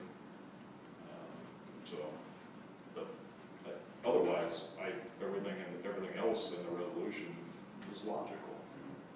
And the track meeting is scheduled for the 25th at 9 o'clock at Miami Middletown. Miami University's extension in Middletown. Right off the Good job. Well, I can't go. I know where I'm going to be on the 25th at 10 o'clock. And it's not at the track meeting. That's all I had. And I'll keep the board up to date of anything that comes out of these meetings. And I do anticipate, in one of the emails I saw, is that at some point there is going to probably be a joint meeting between all the elected officials to start talking about this, between the county commissioners, the two city councils, and the township trustees. I tried to be as open as I could through the emails without crossing lines and saying that this isn't an attempt to stall. It's just simply an attempt of why bother signing a resolution if you don't have the money, right? Or ever are going to have it. I mean, there's not a windfall coming in. So. Yeah, and there's no way we're going to come up with it. Okay. One way with the, for that, there's the easement, 8 million for the easement purchase. Well, the right of way. He said, why start the process at all if you know you can't finish it? You can't fund it. Well, You write a check, you can't get it. Right, I mean, is it right?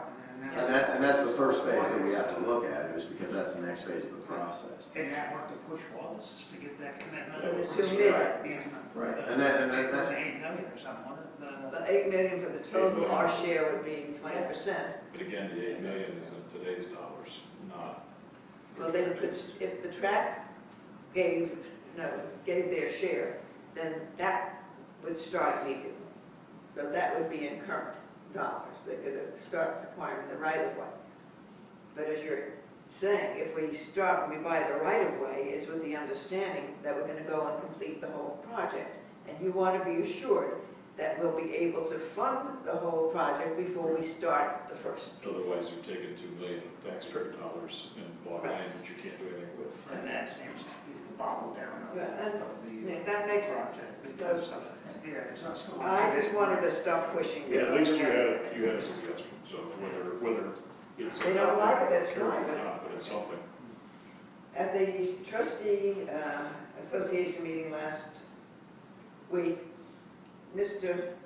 Bradish described the aggregation, the electrical aggregation that will be on the ballot for all townships in Greene County. And I just have some of the information that I'd like to give to Mr. Terry to put on the website.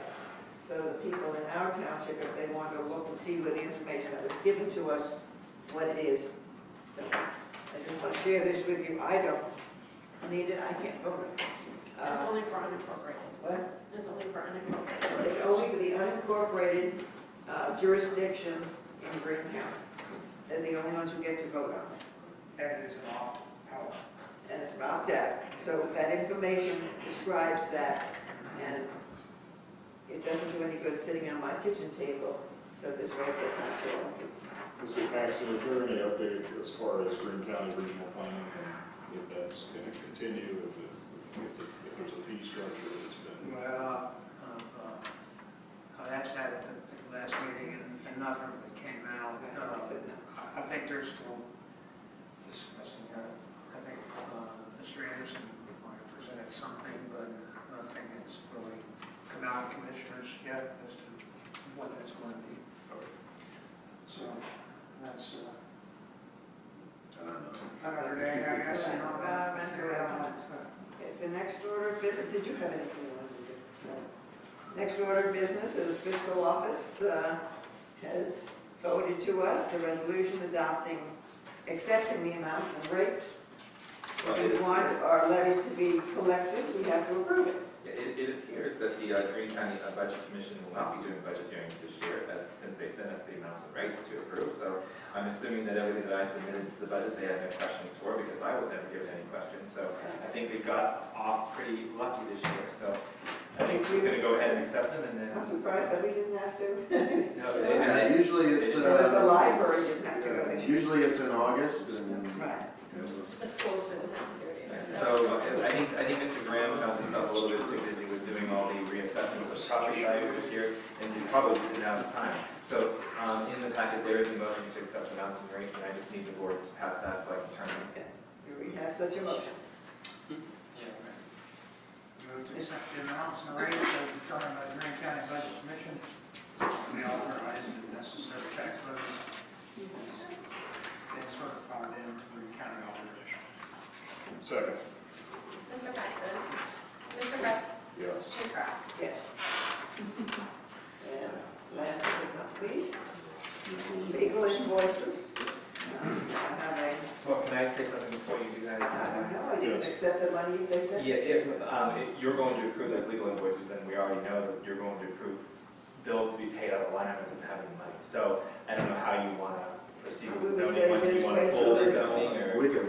Well, I mean, aren't there separate ones though, for separate line items? Yeah, you can pull the zoning one until we Yeah. rectify that situation, and then you can They're approve saying it there's later. no money in that line item. It's only $896. There's not.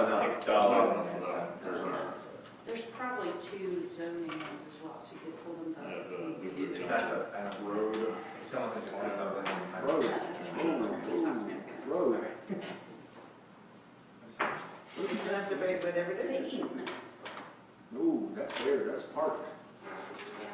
Well, that's general. Easements and deeds.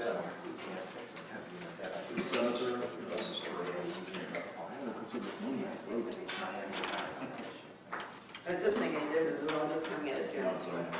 As long as it comes out of general, that's fine, because Well, that's part of the problem with not seeing bills now. We don't know whose funds they're coming out of, if it's correct.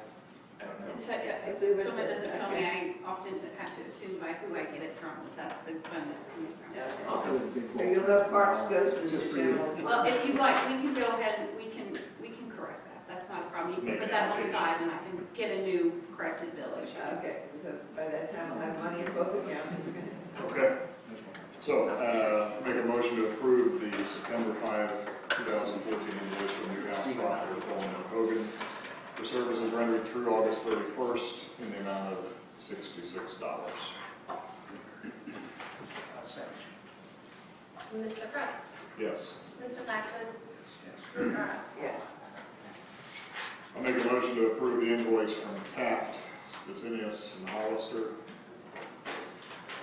Invoice number 2623488 in the amount of $12,200. Mr. Press. Yes. Mr. Paxton. Ms. Kraft. Yes.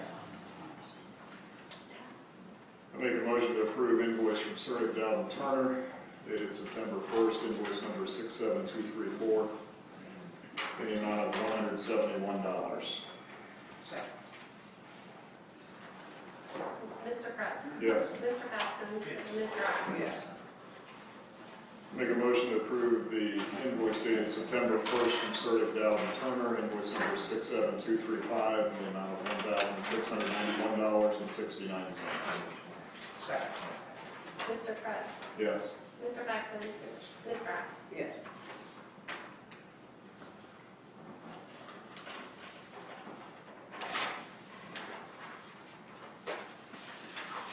These two will go back to,